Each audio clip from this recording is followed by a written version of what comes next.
It's the Center Fantasy Football Podcast. Welcome to the party, pal! Yes! Yes! Yes, this is my favorite part of the game. Analyzing all of the league matchups week to week.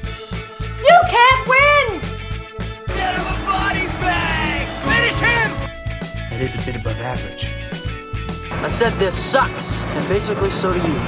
And discussing the boom, bust, and hidden gem players throughout the league. We ain't found shit! What the hell is Brett Favre doing here? I'm in town to play the Dolphins, you dumbass. Dan Marino should die of gonorrhea and rot in hell. Laces out. Touchdown! And here's your host, Allow myself to introduce myself. David Harbatkin. Hello and welcome to the Center Fantasy Football Podcast for I never know what this is. What are we in week 8 now? You're 6-1, so it's got to be week 8.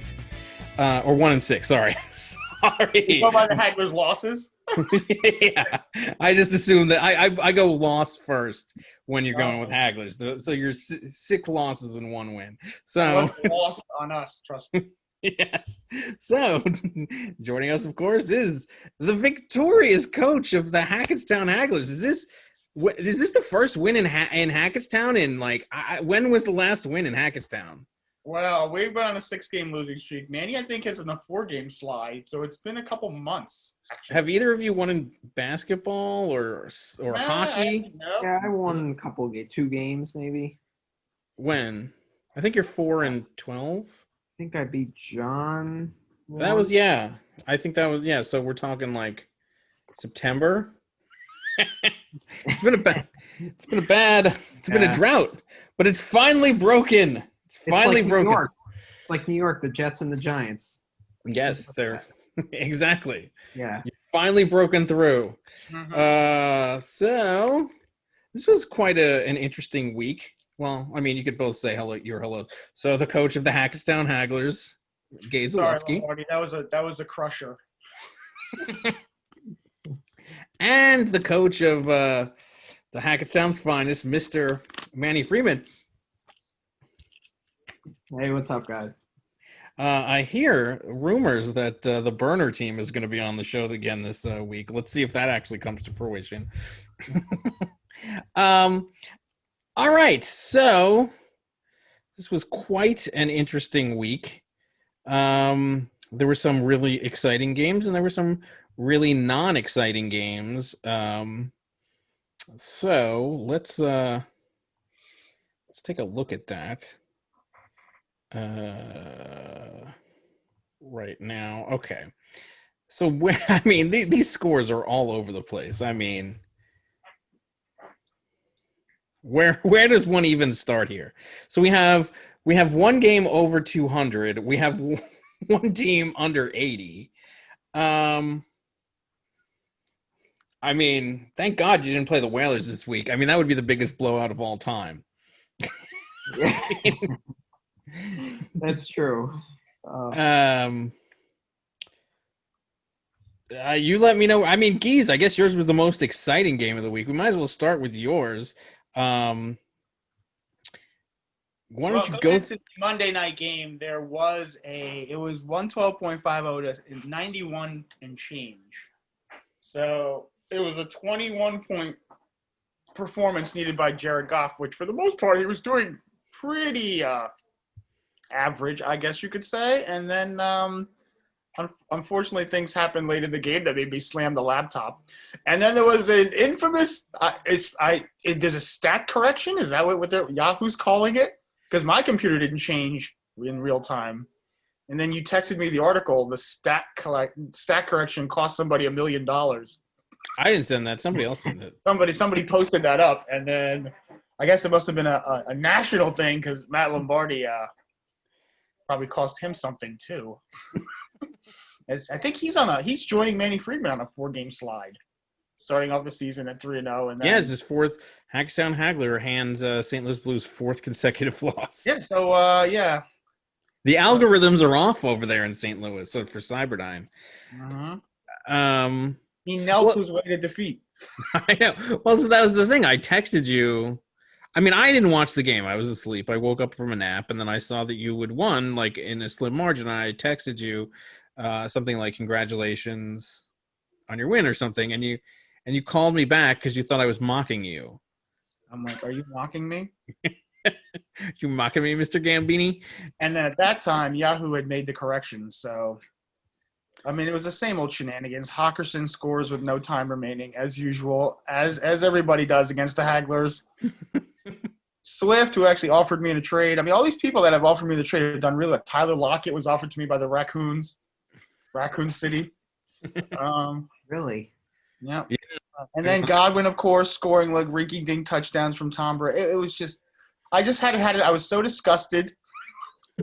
And then by Monday, by Sunday night, there was a chance. It was 112-91. And then I was watching Goff. His first touchdown was a rinky-dink throw to the running back out of the back. I mean, the Bears, you should be ashamed of yourself. And then when Everett caught that touchdown late in the game, again, the guy missed the tackle when he scored. I just slammed my laptop down. It was 0-7. That was it. The season's over. I was just going to start being an asshole and just pick up everybody and just be a jerk. Become the free agency warehouse. You're looking for him? Too bad. I got $131. He's mine. And then the magic happened. The minus 3-yard slide, which wasn't tabulated at the time, so I didn't see the score change. And I'm like, you mother beep, you're gonna beat me by 2.26. You son of a gun. Because at that point he had 112.76, so he was up by 0.2. Like, this is how the Hagler season ends. How fitting. And I could just feel my blood boiling. And I tried to play it off like cool hand Luke. It doesn't matter. It was killing me. It was 0.26, okay? And then he took a knee. I'm like, wait a minute. When quarterbacks take a knee, it doesn't count for a loss anymore? That's convenient. So Yahoo finally caught up with the scoring and took off the 0.5. And that took him from 0.76 down to 0.26. How sweet it is.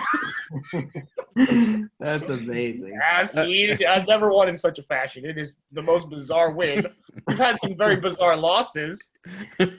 World Wrestling Federation, drunk driving. Mothers of America, drunk driving. Just take Melvin Gordon's keys. Hopefully somebody has his keys this week. And he's playing his old team, the Chargers, which, that I find in the league, players love to play against their old teams. That's their biggest game of the year. So, like, for example, Randall Cobb loves to do that. Yeah, I was guilty of that myself. I should have just played Cobb because he was going up against Green Bay. Yeah, look at that, 17.5 points. Yeah, bench blunder. What a surprise. Yeah, but then it wouldn't have been as exciting a game if you had done that. Oh, yeah, exactly. So I've never seen a team before kneel their way to defeat. Yeah, the victory formation for you. Yeah, I mean, the amount of things that had to break your way. So first of all, Chase Edmonds, goes to that ridiculous overtime. Drake's cakes goes down. Drake, who actually saved your season a few years ago when you won the championship. But now he goes down, and then so Edmonds gets those few extra yard. Did he get – I'm pretty sure he got some yardage on the last drive when Russell Wilson threw the interception, right? Like, didn't he get like a reception or something? Yeah, he had two big runs. He had a big 30-yard run and another 10-yard run down to the goal line. But then they called for the kicker immediately. So I was just like, whatever. But actually, that was my biggest laugher. I put him in there going like, this guy sucks. I hate Chase Edmonds. But it was more victimology for my other shenanigans down below and in this circus that is our bench. So I had to pick somebody, and I just randomly picked Chase Edmonds and threw him in there because it's Seattle. Everybody gets big points in a Seattle game, except for DK Metcalf, of course. So yeah, that and Cook. That's it. And Traquan Smith is horrid, and of course Jackson injures his knee on a punt return. I mean, it's just typical Hagler shenanigans. Tannehill suck. I mean, this was just. Melvin but then Gordon, Godwin broke his finger after getting 23 points, and then Mike Evans only gets 5. Did he? He broke his finger? Yeah. He couldn't do that before the 23 points. No. He played both of them. Wow. Wait, so is Godwin? And yet he sat DeAndre Hopkins. Oh, yes. This is another glaring move right Against there. Seattle? Come on. Seattle can't stop anyone. What are you doing? I know. Like, I saw that. I'm like, this guy does not deserve to win. This is ridiculous. He was giving you sympathy. I mean, he set 3 of I mean, he sits Amari Cooper. Football, Hopkins, Woods, and Cooper. I mean, Cooper. That team puts up a lot of points regardless how bad they are. Not Dallas? Not against, not this week against Washington, but like still he had 15.5. He's the only one that's performing over there. Yeah. I mean, I'm playing this week. I have no desire to piss him off. Although I think that DeAndre Hopkins is actually out with a bye this week, so I'll take that. And then the other ones we'll see. But yeah. I mean, he's running into the problem that Eugene had last year when he had Godwin and Evans. And he just, you're like, I don't know which one. You play the wrong one every week. Then you're just like, all right, I'm going to play them both. And I mean, there's nothing the worst that can happen to you in this league than having both Godwin and Evans. Yeah, like you need to hope one of them gets hurt. Yeah. And one of them did. So we'll see. I mean, I don't even know if he's coming back. He fractured his index finger and is out for week 8 against the Giants. Hopefully he'll be out convenient. For much longer as Antonio Brown comes back. Oh, wait a minute. Didn't I pick up I think I picked up Scotty something. I don't know. Oh, and then of course your COVID roster. So my favorite was first of all, my favorite, and Whalers pointed this out, which I thought was absolutely hilarious, was Sly getting COVID just long enough to get off your team. Yeah, he got COVID. I found out I kicked him off, and then they did a secondary test, and he was cured. He was fine, just to get off the Hagglers. Anything to get off my team. Which can you blame him? I mean, it's just been such a circus over here. And then Sanders. So then, obviously, Michael Thomas is just continuing his shenanigans. Yeah, so for those of you who don't know, he's out with a hammy now. So after the high ankle sprain, which has lasted forever, and the bench clearing brawl, which had him sat for disciplinary reasons, he's finally been a good Boy Scout. Gets back in and in practice pulls his hamstring. How convenient. That's what happens when you get paid. That was the problem with Michael Thomas. He got paid last year. And so you end up going to get Emmanuel Sanders. And he had a great game on Monday night a couple weeks ago. And then conveniently, he's the only one on the team to get COVID. He's trying to get off the Hagglers. Apparently Sly told him this is a great way to get off the team. So then you pick up the third string. You just keep going down the line. Dr. Trey. He was next man up, and he only gets 9. Next man in the dumpster. I had that problem too with the Saints running backs. It's painful. Or the Saints receivers. It's painful. Next man in the dumpster.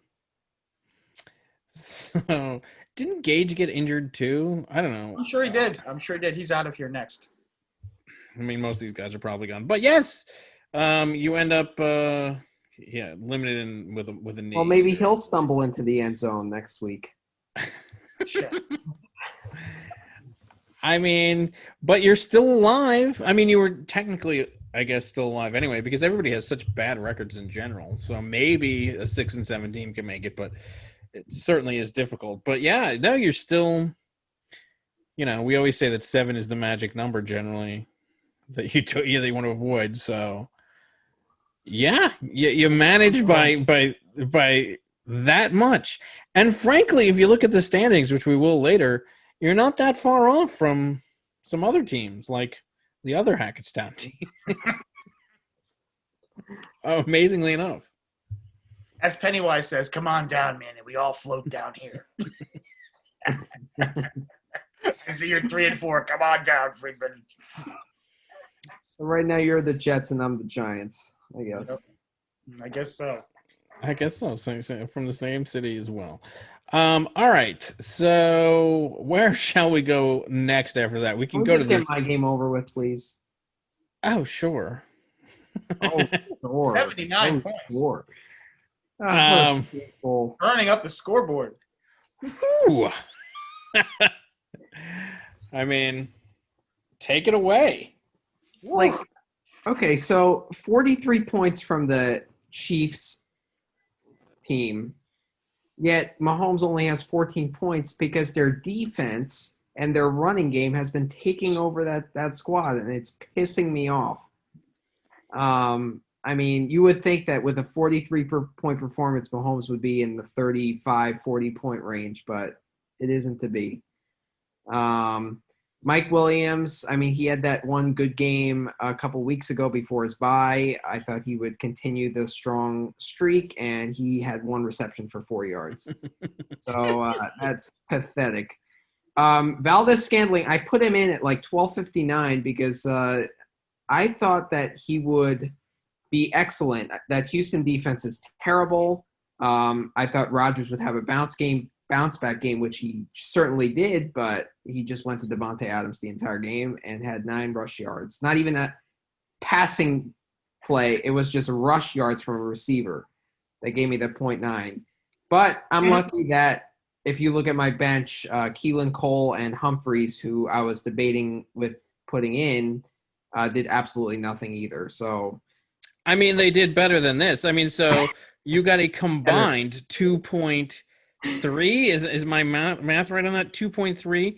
Just admit after that, all right? I mean, that's generous. But so you got a 2.3 from your wide receiver 1 and wide receiver 2, and you got 2.9 from Humphreys.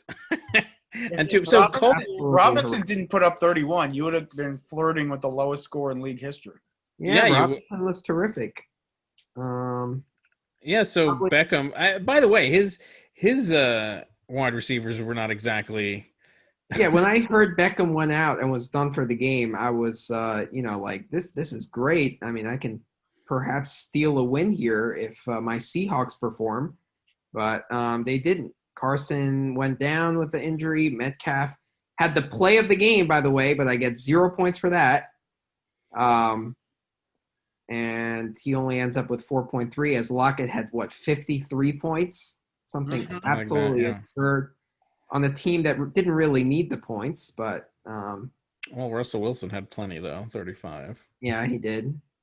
So that was a painful, although a very, very entertaining Sunday night game. It was painful fantasy-wise. Graham Gano didn't start me off well for the week with 3 points. And the Tampa Bay defense, I mean, 6 points, it's okay. It's not great, but, whatever. So just an overall bad week. For teams that did well this week, I would expect higher point totals from these guys, but just didn't deliver. I mean, I did have Jefferson on a bye who was performing really well. So it was a tough week. Is that Christian Kirk getting 20 points? Love that hockey trade. Oh, my God, that hockey trade. We could talk about that after this game, but, geez, did he screw it up there. Look at those 9 points. Those are the people he traded away. Yeah, these are the 2 people that he traded away for Matt Ryan, and we'll look at how Matt Ryan did after this. But, yes, 39.64 for Joe Burrow and 20.7. He trades both of these guys away so he can get his hands on the vaunted Matty Ice. I mean... Anyone who plays for or against the Seahawks, you start. It's just that simple. Yeah, I mean, except for Metcalf. Yeah, I mean, it's not that great a performance by the Lightning Rods. I mean, he got 111, but good enough. Yeah, I mean, without that 31, you really would have been like, what is that? 79 minus 31. So lowest score in what was it? 42, I think it is. 40. Yeah. Yeah. You still wouldn't have. I mean, how bad was Lombardi that week that he got less than? I mean, my God, how bad do you have to be to get that? Wow. That's a difficult record to break. So yeah, I mean, Gaten Casimir moves to 5-2. Yeah, very quietly at 5-2. Yeah, I haven't really even noticed much of it. So, yeah. I don't know. I mean, I'm 2-5, but I have the third highest point total in the league still, so still holding out hope. Yeah, I mean, there's and the standings are really close. I know from myself at least that one win jumped me from 9th to 6th. So And then the fact that you just have to squeak in. Yeah, and then the fact that you have the points advantage really helps you too. So you have an extra game in hand. Yeah. So yeah, I mean it's just a bad week. What are you gonna do? Yep. All right, let's move on to that Zamunda Lions versus Wakanda Panther games in the Battle of the Fictional African Nations. Yeah, so he loses. So remember, keep in mind that Burrow 39 and Christian Kirk 20 that he traded away. What did Matty Ice get? Ooh, 19.52. Let's circle that again. That was nice. Yeah, I know. Way to trade there. I think that hockey was overthinking this week way too much. By the way, he also sat Tyler Boyd, who he could have gotten two firsts from. Is that a bench blunder? Yeah, could have gotten two firsts from Burrow and Boyd. I mean, hockey had this game. Like, hockey could have absolutely won this game, but he traded it away. That's sad. Diggs didn't have that great a game. Galladay actually came on eventually. I know he was having a tough first half. I mean, it started out well for him with Boston Scott getting 18.2, almost Emmanuel Sanders numbers. The Sanders 20 didn't quite reach it, but ironic that the backup does better than Sanders seems to. Derrick Henry with 15.2, and then Montgomery, everybody's favorite trade bait, gets 11.9. 0 from the tight end, 0 from the defense. For Zamunda, 43 from Kyler Murray. I mean, what are you going to do there? Robbie Anderson with 13. 19.9 for Ridley. He's been a beast. Kamara with 22.8. Jonnu Smith did not do that well, and he came back, so that's something. And then Deontay Johnson with 29 points. So, and mind you, like the one 6.1 for Elliott. I mean, like what do we think about the prognosis for Elliott going forward now that I've never seen Cowboys, you got to dump them, Nick. Ironically, you can get Elliott away for peanuts. You can't even pay somebody to keep him right now. I've never seen a team just fall in the shitter that fast. Like, I've never seen anything like it. I mean, it's unbelievable to me. I mean, Dak needs to command. Are they going to fire Mike McCarthy? I don't know. What do you do? Even if you fire, I mean, the team is decimated. Why not? Just you're paying him. Just let him finish out his contract. I know. Like, it's not like they're going to do anything. Just let him. I don't know, but what kind of money do you think Dak is going to be able to command next year? I mean, because he held out forever. I don't think anybody's going to pay him until they know his leg's going to. We're going to get Trevor Lawrence.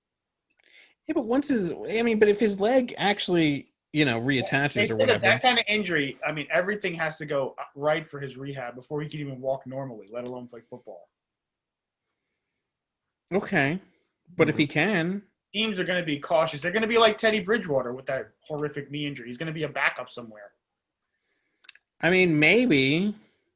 But look at the difference between when he was in there and when he's not. I mean, if your team... Yeah. It's the same crappy team, so it should be that much. We need more work on the defensive end than anything. Yeah, but I mean, they were winning at least with him. Like, they're atrocious. I've never seen anything this bad. I mean, they still had that same defense. It's not like the defense's legs were taken off in that game. I don't know. But if you have Cowboys, I mean, maybe other than who did Lombardi bench? Amari Cooper. Amari Cooper, maybe other than him. And even him, I don't know. I don't feel good about playing any Cowboys anymore. I mean, it's crazy. They're down 17-0 before you can even blink on Sunday at 1 o'clock. It's crazy. On the football team. Ridiculous. No real bench blunders. I mean, Cooper Kupp at least had a good game. 44 for Herbert. Justin Herbert. I mean, what are you going to do? I mean, Nick has Kyler Murray and Herbert. I mean, like, and mind you, Murray's out this week, so he's going to play Herbert. But I mean, you talk about a wealthy quarterback. Wow. And then I traded him Edelman so I could throw his guy in the garbage can, who nobody picked up because nobody wants the other garbage can guy. 2.3. Yeah. I mean, hockey really... Zamunda likes to fall for the trade bait. Maybe we can offer something for Elliott. I mean, you could. I mean, but I think you would be the one that would be fucked on that. Yeah, Elliott right now that whole team's in a free fall. Yeah, Cowboys. I mean, if Nick could move Elliott, it's actually a benefit to him at this point. I think he has more upside than a lot of other guys on other rosters. So, but I don't know. I'm thinking about. I mean, it. he has upside potential, maybe, but I mean, 6.1. I mean, didn't you have Pollard just in case? And now, like, I'm sure you dropped him, like, because you're like, Somebody actually picked him up. I don't know why anybody would pick him up. Now's the time you don't pick him up. I know, like, if you like, I would just drop Elliott at this point. I'm even surprised nobody even picked him up. I mean, I would try to trade him for something, but I don't know what you can get. I mean, I'm going to offer him a trade right now. I'd love to see what this is going to be. What, for the kicker? Yeah, Montgomery or whatever. Yeah, I don't even know. Did you have a Montgomery on your team to trade? Well, we'll see if that trade goes through. All right. So obviously hockey fucked this up. I mean, I think it would have been a difficult game for him to win anyway, but he really actually fucked it up. You can't make lopsided trades that blow up in your face, coupled with 0-point performances by two of your players. I mean, what are you expecting? I don't know. And that yeah, I know. Against the first place team, by the way, or who was the first place team? I mean, what was so appealing about Matty Ice? I don't know. I mean, they were playing Detroit. I don't understand. Like, I just don't get it. Like, all right, Lamar was on a bye. There's somebody who lectured me about, you don't know who Joe Burrow is? He's the future. I know. Exactly. I mean, from Dr. Hockey. I took quite the lecturing from him about not knowing who Joe Burrow was. He gave me the business. He did. Keep you awake, Mr. Friedman? No, he's too busy trying to make a trade. Oh, he's trying to shaft Nick. You can't see because the camera's too high, but he's trying to tube in Nick right underneath there. His pants are down by his ankles as he's trying to ram it up Nick's Elliott. So Dr. Hockey gave me the lecture about Joe Burrow, and then he willy-nilly throws him away, along with Kirk, by the way. I know, like, why are you giving away Kirk on top? It's bad enough that you traded away the quarterback, but okay. Maybe you think Matt Ryan is going to have a better game than Burrow is. I mean, you were wrong, but to do that and then to have to give up Kirk on top of that, like, what are you doing? Makes no sense to me. Absolutely no sense. Well, I can't say too much coming from a 1-6 kneel down win team. So I can only say so much. Yes, but as a pundit on this show, you have to remove yourself from how you're actually doing. For my horrid record. Yes, I know. I don't even acknowledge that I have a team in this league. I'm just a commentator on this. Because I certainly don't want to look at my crappy moves all the time. So speaking of which, we can move on to my win. We moved to 4-3 against the Garbage Barge, which we almost blew it. Thank God you knocked them back down into our level. I know. Well, so, I mean, it was looking pretty good. So Beasley went off 22 points, 18 for Higgins. So rectifying the mistake that I made the week before. Jamal Williams gets 21 points in with what do you call it? Aaron Jones. I mean, so by the way, if you look at my IR on this team, it's an all-star IR that's just sitting there. McCaffrey, Goddard, and Aaron Jones. So, yeah, love that Joker. Meanwhile, so it's looking good. I mean, Roethlisberger still only gets to 16. I don't know what happened with that. Clearly, I got the worst out of that trade via garbage dumpster with the Whalers. As he's getting Tom Brady getting 44 points. And I'm getting Roethlisberger getting 16. I mean, I don't know what that – so he started out 28, 22, 23, 27. In the last couple of weeks, 12 and 16. I do know what's happening is that he's not. He'll get it to the 5-yard line and then hand it off to Connor, and then I just don't get the points. I don't get the credit for it. Like, just shovel it. I don't care. Just move it forward. It's just it's so annoying. But anyway, everything's starting to look good, and then my afternoon games were horrid. Justin Jackson only gets 10. Patrick got knocked out. Not that he would have been much better with than Philip Lindsay, who also got knocked out. I mean, like, there's just nothing. I mean, my bench got a total of 16.48 points. So you see what I have to work with here. So I made the right moves, and everything was looking bad. And then you got to that stupid Arizona-Seattle game, and I'm like, why is this not over? Like, I was getting a pizza, and I just keep watching the score go up and up and up. And Larry Fitzgerald with another reception, and it's getting close. Thank God Drake got knocked out. Because he could have. Yeah. If those were Drake's points, you would have lost. I know. If those were Drake's points, I would have lost. And then on top of that, you had, like, Fitzgerald. I mean, after he threw that interception, after the missed field goal, they're driving down, and he throws the interception, and I'm like, of course. Now Fitzgerald is going to get a touchdown reception. And I'm like calculating the math. I'm like, they're at the 50, so 5 plus 6. I was like, I just thought that this is how we were going to go down. But thank God we didn't. I mean, he had 0 from Michael Gallup, 0 from his wide receiver 1. I mean, like, the fact this was even close. And by the way, we had 17 from the Washington defense, 10 from our kicker, but then he matches it. Against New England, of all teams. He gets San Francisco against New England, and he matches our 17 on defense, and he gets even more on from the kicker. I mean, this was unbelievable to me. Like, the fact that this was even close pissed me off. And then on top of that, he had picked Ebron up out of the garbage. I mean, this is the series of events that happened with me dropping Ebron, by the way. So I dropped Ebron to pick up – what did I pick up? I picked up I don't even remember. Antonio Brown, of course, because I saw the reports about that. I'm like, I want Antonio Brown. Who can I drop? I guess I could drop Ebron. So then I drop Ebron. Then 5 minutes later, I get the notification Ebron has been picked up by Nick and Jamie. And I'm like, of course they did. And then 5 minutes later than that, I get the notification Tanyan is now questionable. And I'm like, are you fucking kidding me? So within like a 10-minute span, I drop my backup tight end. It's picked up by my opponent, and my own tight end is now questionable. It was so I'm just happy to get out of this because I would have been livid. Oh, we do have a Cowboys sighting, though. There's Michael Gallup with a big fat goose egg. I'm telling you, anybody who owns Cowboys, now's your time to sell. Well, and by the way, so I had the Washington, the football team's defense playing against the Cowboys, which is what saved my bacon in this game too, because we won by less than the defensive score. Yeah. So plug in, keep going along. Nothing impressive. We're just waiting.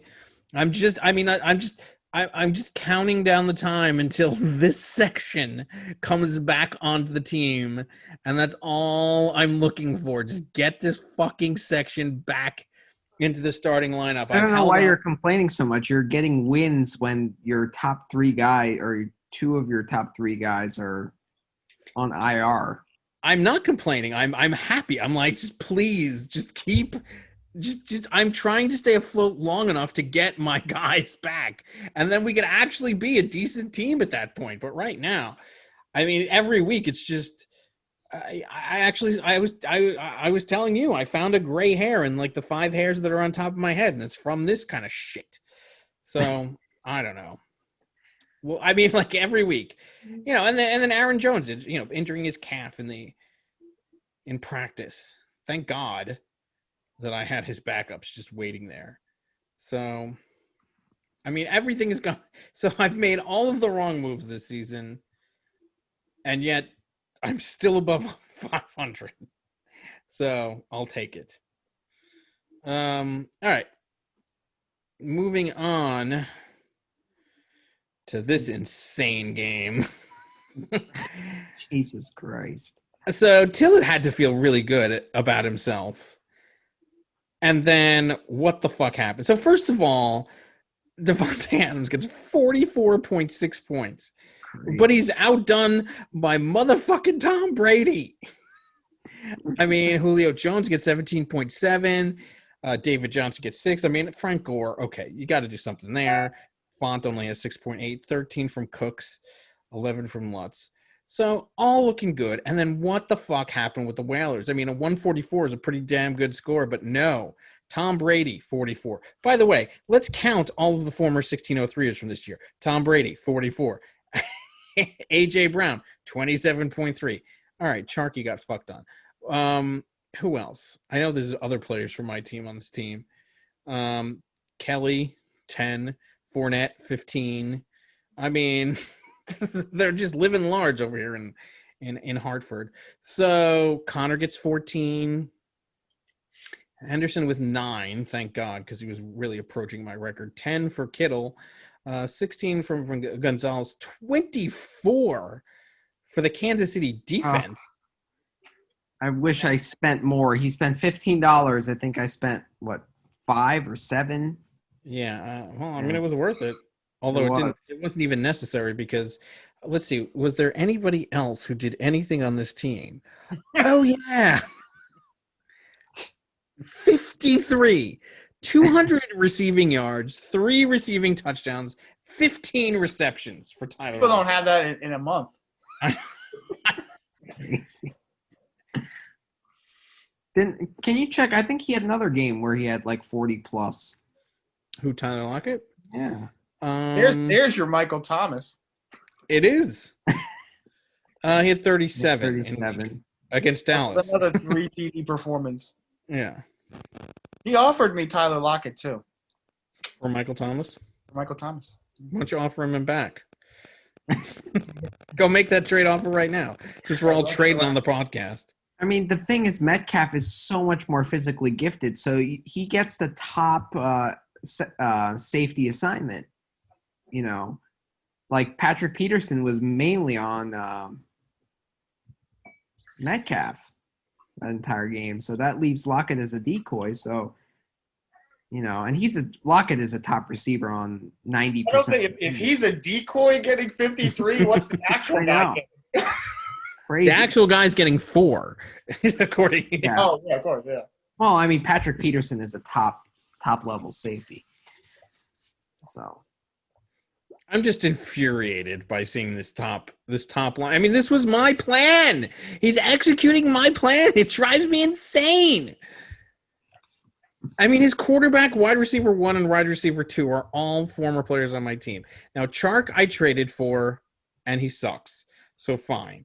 But A.J. Brown, I dropped him, and I didn't have room for him, although apparently now that I'm using the Whalers method of just not having a defense or kicker until the last moment, I have room.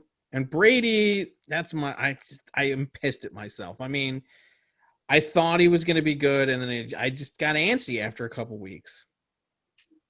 But he capitalized off of it. So, Yeah, but you have to avoid the Whalers blow-up week. So, like, Whalers did something like this earlier in the season. So look at Brady's numbers. Yeah, I mean, he's got us like 40s sandwiched in between. Yeah, he's 40, 44. You just got to avoid his blow-up weeks. Yeah. Because then the next week, Whalers will get like 89. 12. Yeah, I know. Like, exactly. I mean, I feel like didn't he have a season like this last year where he was like, he would have a blow-up week and then he wouldn't? Like, I feel that's pretty standard for him at this point. I don't know if it was him. I don't pay attention to anybody in this league, but I know somebody had that where it was like 1 week they would blow it up and the next week they wouldn't. I just these two, it just disgusts me. At least Cam Newton got negative 0.18. So, and Devonta Freeman went down. Just whatever. I mean, this is what I said in the beginning of the season. Don't ever count Whalers out. You can't do it. And it's for reasons like this. You can't be like Hicks from Aliens. You can count me out. You can't count the Whalers out. Never. As far as Tillett, I mean, I feel bad for him. This really could have and probably should have been a win, but I mean, what are you going to do when you hit the guy who goes over 200 points? What are you going to do? He's one of the teams Pennywise has an eye on down in the sewer. Come on down. We all float down here, buddy. Come on down with the 3 and 4. Yeah, but I mean, the thing for him has been he suffered from injuries too. He had, Julio Jones had the injuries, and so did Devontae Adams. But now that they're back, he's playing well. But I mean, if you can't play, if you can't get the wins when the guys get back, and this is not his fault, I mean, it's just it sucks. Still got to do something about Frank Gore. I mean, that much credit. I penciled him in at 3 and 5 or 3 and 4. He's actually 2 and 5. Come on down, Freeman. Run down into the Hackettstown sewer. We all float down here. All right. Well, that leaves us with our favorite team in the league, everybody's favorite. Oh, whoa. Blockbuster Video. Blockbuster Video. Looks like they're closing stores earlier than even we thought. Didn't you? I mean, this is regardless of the Andy Dalton concussion. You called it on CeeDee Lamb as a video rental, amongst other players. And look at that point total. Oh, Chase Claypool. The late fees. Can you add their points together? It still doesn't equal 1.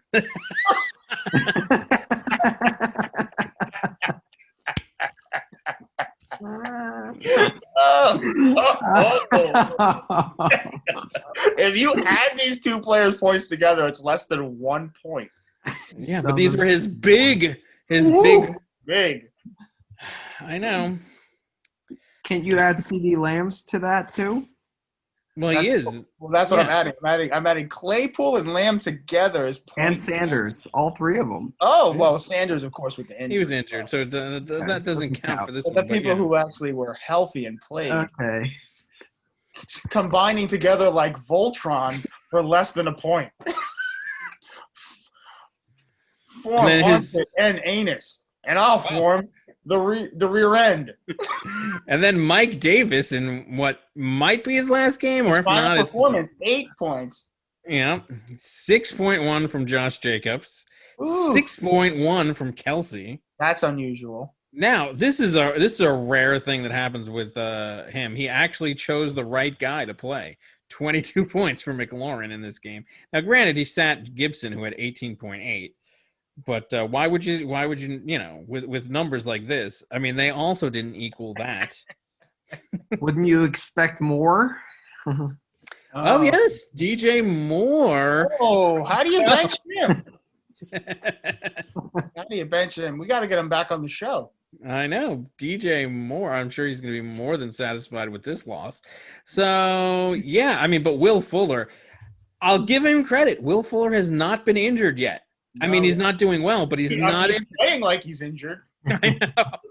He'd be better off if he was, because then he could free up a bench spot. But all right, I mean, he's had double digits every week except for that one, because I'm sure he was injured that week. But yeah, I mean, what happened here? This was the battle for first place, but looks like Netflix. What came in? Or Redbox. The video, Redbox. Yeah. Or Hollywood Video, take your pick. Or Amazon Prime came in. But yeah, suddenly. Well, the question is, I guess the question everybody's asking, aka no one, where does he go from here? I don't now know. that all the video rentals have collapsed, do you put all those players back in finally, or do you still sit there? I mean, I don't know. I mean, you got to collect some late fees. I mean, I think that he's got to try to start trading some of these new releases. So let's look at this.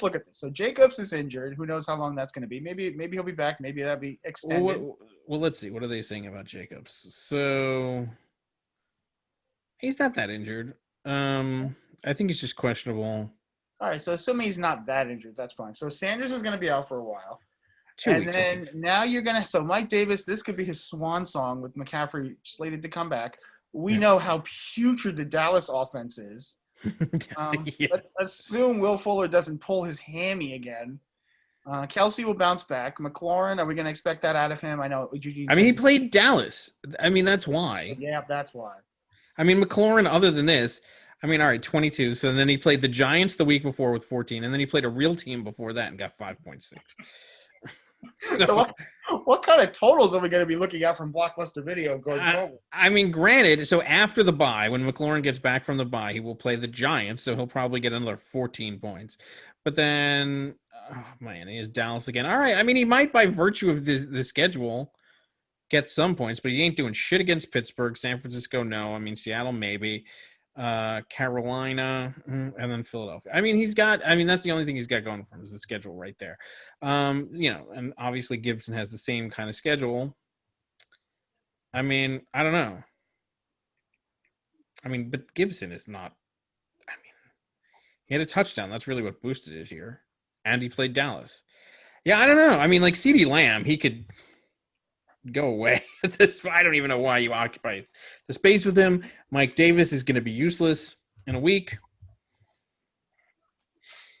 I mean, at least, the one good thing for him is that he does have Aaron Rodgers to replace Dak.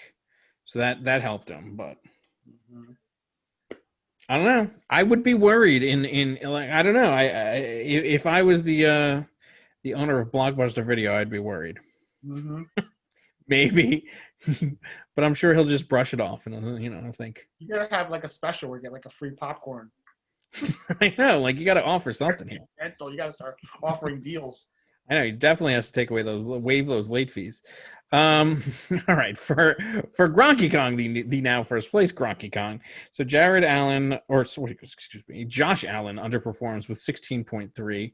8 Fulgham. I mean, this is as good as you're going to get on that Eagles team where everybody's injured constantly. They need to get themselves some Wakanda Mutual. With 12.3. Keenan Allen with 22.5. 22.2 for Gurley.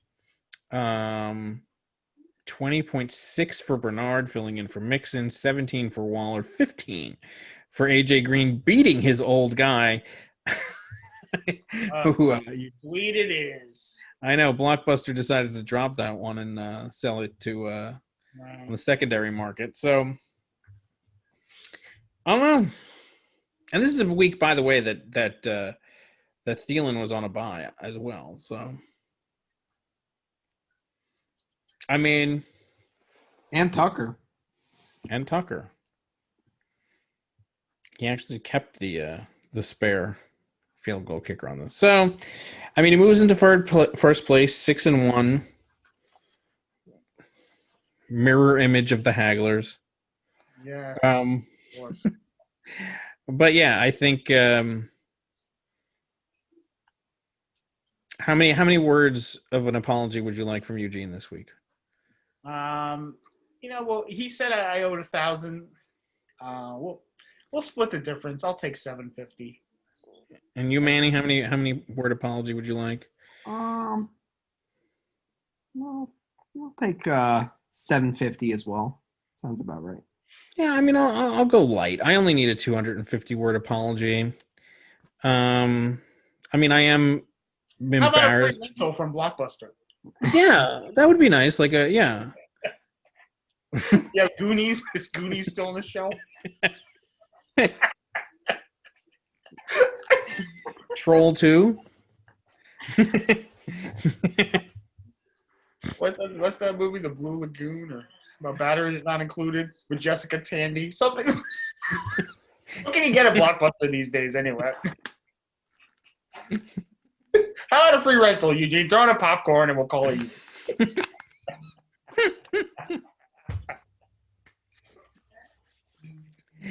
All right. I love it. He's gonna really hate. Oh my God, we're finished now. I know. You better not win this week, otherwise my phone is gonna blow up beyond all proportion. All right. So I guess that does it for a review of last week's games. Let's take a break. After the break, I hear rumors that we might actually have an interview with somebody that Manny might have scraped up off the street to pretend to be his burner team. Let's see if that actually comes to fruition. And then after that, we'll be back with preview of next week's games and the review of last night's stuff. So stay tuned. We'll be right back after this.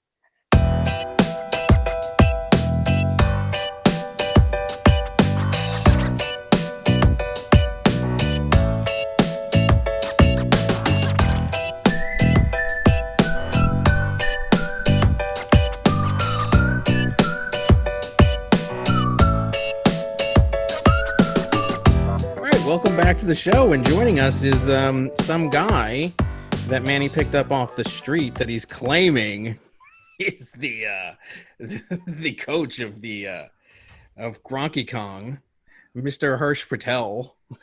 Welcome to the show. Thank you. Finally make it on. Manny finally made his payment, so I was able to join this week. Oh, okay.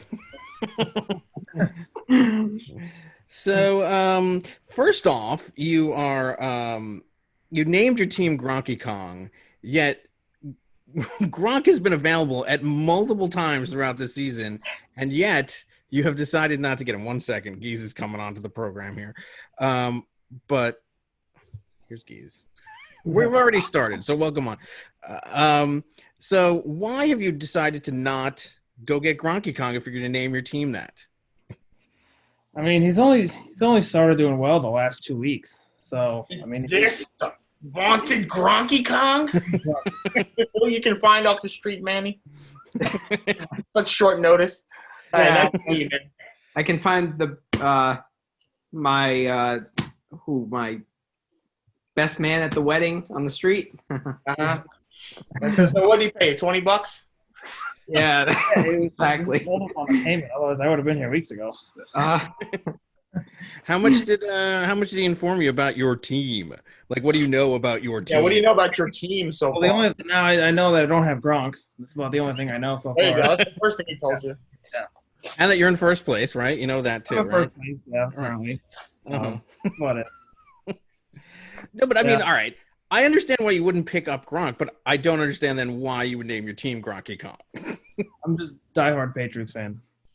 So you're like dead then. Yeah, I'm dead. Now, currently, I'm dead. Right. Okay. It's all right. I'm a Jets fan, so I've been dead for my entire life. I finally know. But that's actually why I can actually concentrate on fantasy, because if I had a team that I liked, it might be more difficult. Yeah. Yeah. I mean, I'm more of a bandwagon Bucks fan now than anything. I mean, it makes sense. I mean, like I'm trying to think. I mean, because I have so many bad teams that I like. I've certainly followed players more than I have teams sometimes. So do you think that you have an advantage by not knowing anybody in this? I mean, first of all, what is your impression of the league in general? It's fun. It's fun. I mean, I don't say much yet, but I'm just kind of trying to learn my crowd and see who's what, and see who hates who and all that. And a lot of that going on. It's pretty entertaining. Yeah. There'll be like no messages, and there'll be like 50 messages of just Manny going back and forth with Eugene and just getting shit on. Great. Oh, the Nick. You have to include the Nick messages. Nick will post 1 million times a day. I'm on like 5 different groups with him. He's on every one of them. Definitely an advantage. Not knowing anyone else. So do you play in other leagues, or is this how many leagues do you play in other ones, and if so, how many? I have 3, but the other 2 are not serious. They're just for fun. I mean, this was actually my first auction draft I've ever done in my life. Did you like it? Most people like it. It was fun. It was good.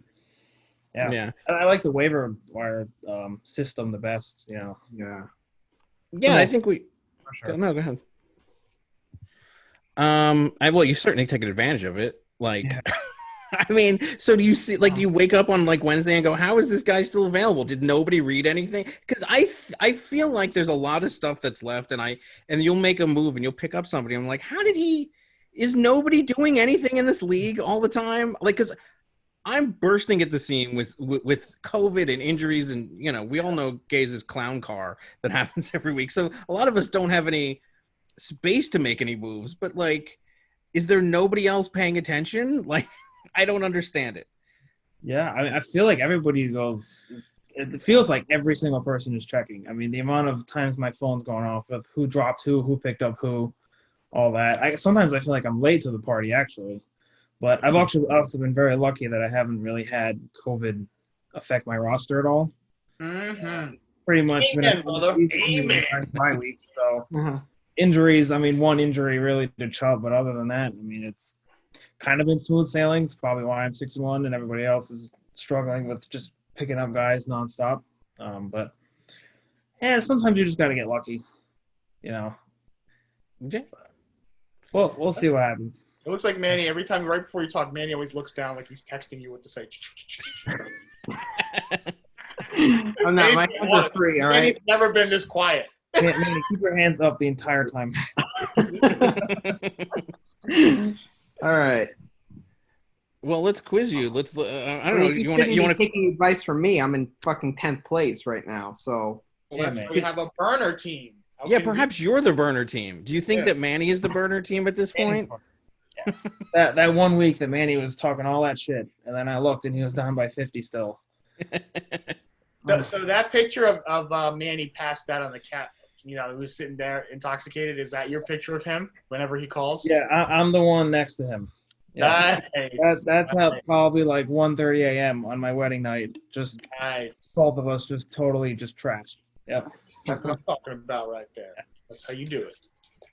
Oh yeah, I showed him the picture at work. That's how he Oh knows. yeah. You got to blow it up and put it on your wall. Yeah, I got a lot of wall space in my new house, so maybe. At work too. Well, if I lose next weekend to you, maybe I will put that on my wall. Are you guys playing each other this week? We We are. are. Wow. I mean, most people that come on the program end up beating every one of the hosts. So I know you beat me. Did you beat Keys yet? I did. Mm-hmm. Really. Yeah. So I'm out, but That's the week Odell went off, and now he injured his knee. Yeah. Couldn't have been reversed. I mean, I know you beat me. It was a close game, a much closer game than I thought. Yeah. Had I played Higgins, I might have not lost. I don't know. So yeah, it's your turn to beat Manny now. Nobody. Yeah. I think Manny's on a 4-game slide right now. Ah, fuck. He's heading towards the Hagglers. just wasted $40 on a running back who's never going to play. Wasting 40. Well, I have a monopoly on the Seattle running back core. Yeah. So, yeah. did you? So I didn't picked even. up the other guy too. So I have all three now. I knew you were going to put up some ridiculous amount of money for him, but I was like, I just can't waste that much money on a guy Yeah. never going to play one card. Well, I have to win now. It's like win or that's it. So it's like just blow all my money now and then hope for the best. No. For me, it's winner. That's it. Not yet for you. You still have some losses to go. Yeah, and I have a high point total at least. So Of course. Still. And you're Ben Friedman. God's gift to everything. all right. Anything you have. So, what do you think? I mean, like, do you think that it's mostly COVID, or do you think, what do you think has been the key to your success this far? I mean, I definitely the luck with COVID has been good, but I think my guys are just like, I don't have like any superstars, which kind of worries me later on. I feel like in the long run it might hurt me, but I have a bunch of solid guys. Thielen is on a shit team, but he always puts up 20, 30 points. Mm-hmm. Brown is on the Ravens, but he still manages like 10, 15 a week, which is, I'll take it from him. I got guys with, Josh Allen. I think I got him for like $1 as like one of my last picks, and he's just been like on an MVP tear. Like, a lot of my guys are solid, and also I've been lucky with matchups. Yeah, but I do. Other players. I think you're right though. It's not that you don't have supers. I mean, Keenan Allen has been great too. You're Great, two too. Allens. Yeah. And yeah, I mean, you have a couple injuries. Benefited Right? from Herbert. Herbert's been really good. Yeah. Having Herbert in there really, boosted his stock. Yeah, And you had Tyrod Taylor. I mean, Keenan Allen would not nearly be as effective. I don't think so. Oh, yeah. And Waller's been good. I mean, there's some weeks where, I had him last year. He's generally good unless they decide to go to some random person. But in general, he's good for like double digits almost every week. I think I just have a lot of solid guys, but I don't have Yeah. somebody who's going to get me like 30, 35 points. I don't have like a Or 50. McCaffrey of last year or like a, Lamar Jackson of last year. They were nice to have, let me tell you. Yeah. It's seriously lacking from my team this year. Yeah, no, I think especially this season, if you could just have like guys that are consistently fine, it's really what you need, like, and that aren't going to be in the hot tub with, as Geese says every week. Yeah. I think this year with injuries, bye weeks, and with COVID, like that's good enough. Yeah. Just have guys who play who can give you like 12 points. Guys who play. That's a novel concept. Right. That would be something if my guys actually played. They played this week.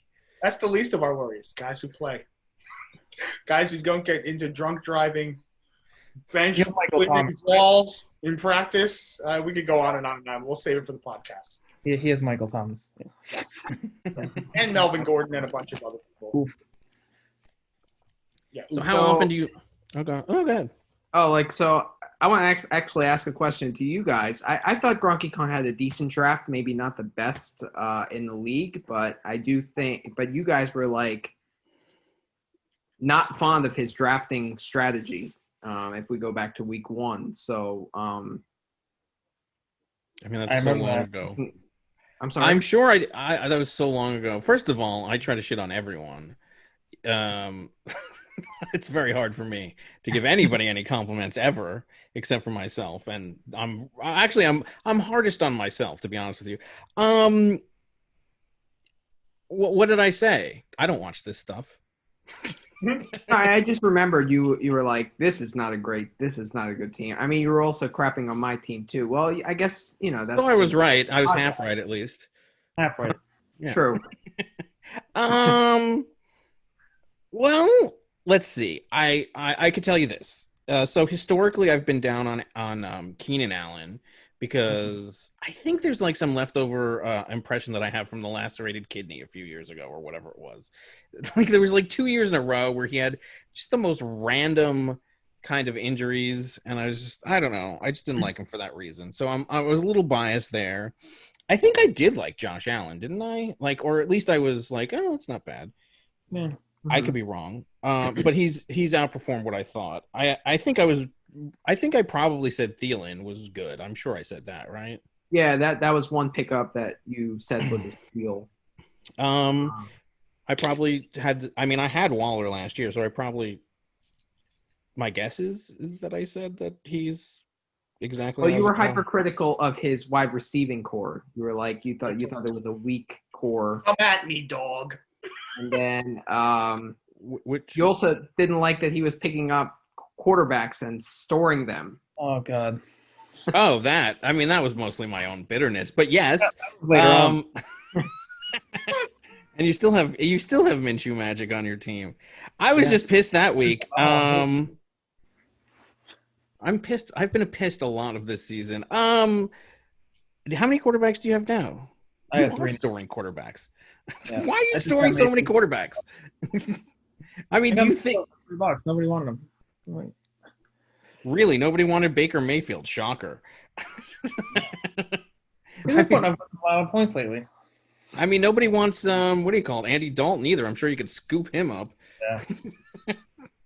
I don't know. I mean, I guess if your team is good enough, you could. I don't know. The thing about quarterbacks is I think that there's so many in general in this league, but it's kind of like a prisoner's dilemma where everybody has, because everybody's taken so many, now everybody else has to take so many. I mean, like right now, I think I'm carrying 3, to be honest with you, because there's nobody to say that I'm not in fact, I know I'm carrying 3. I'm a complete hypocrite.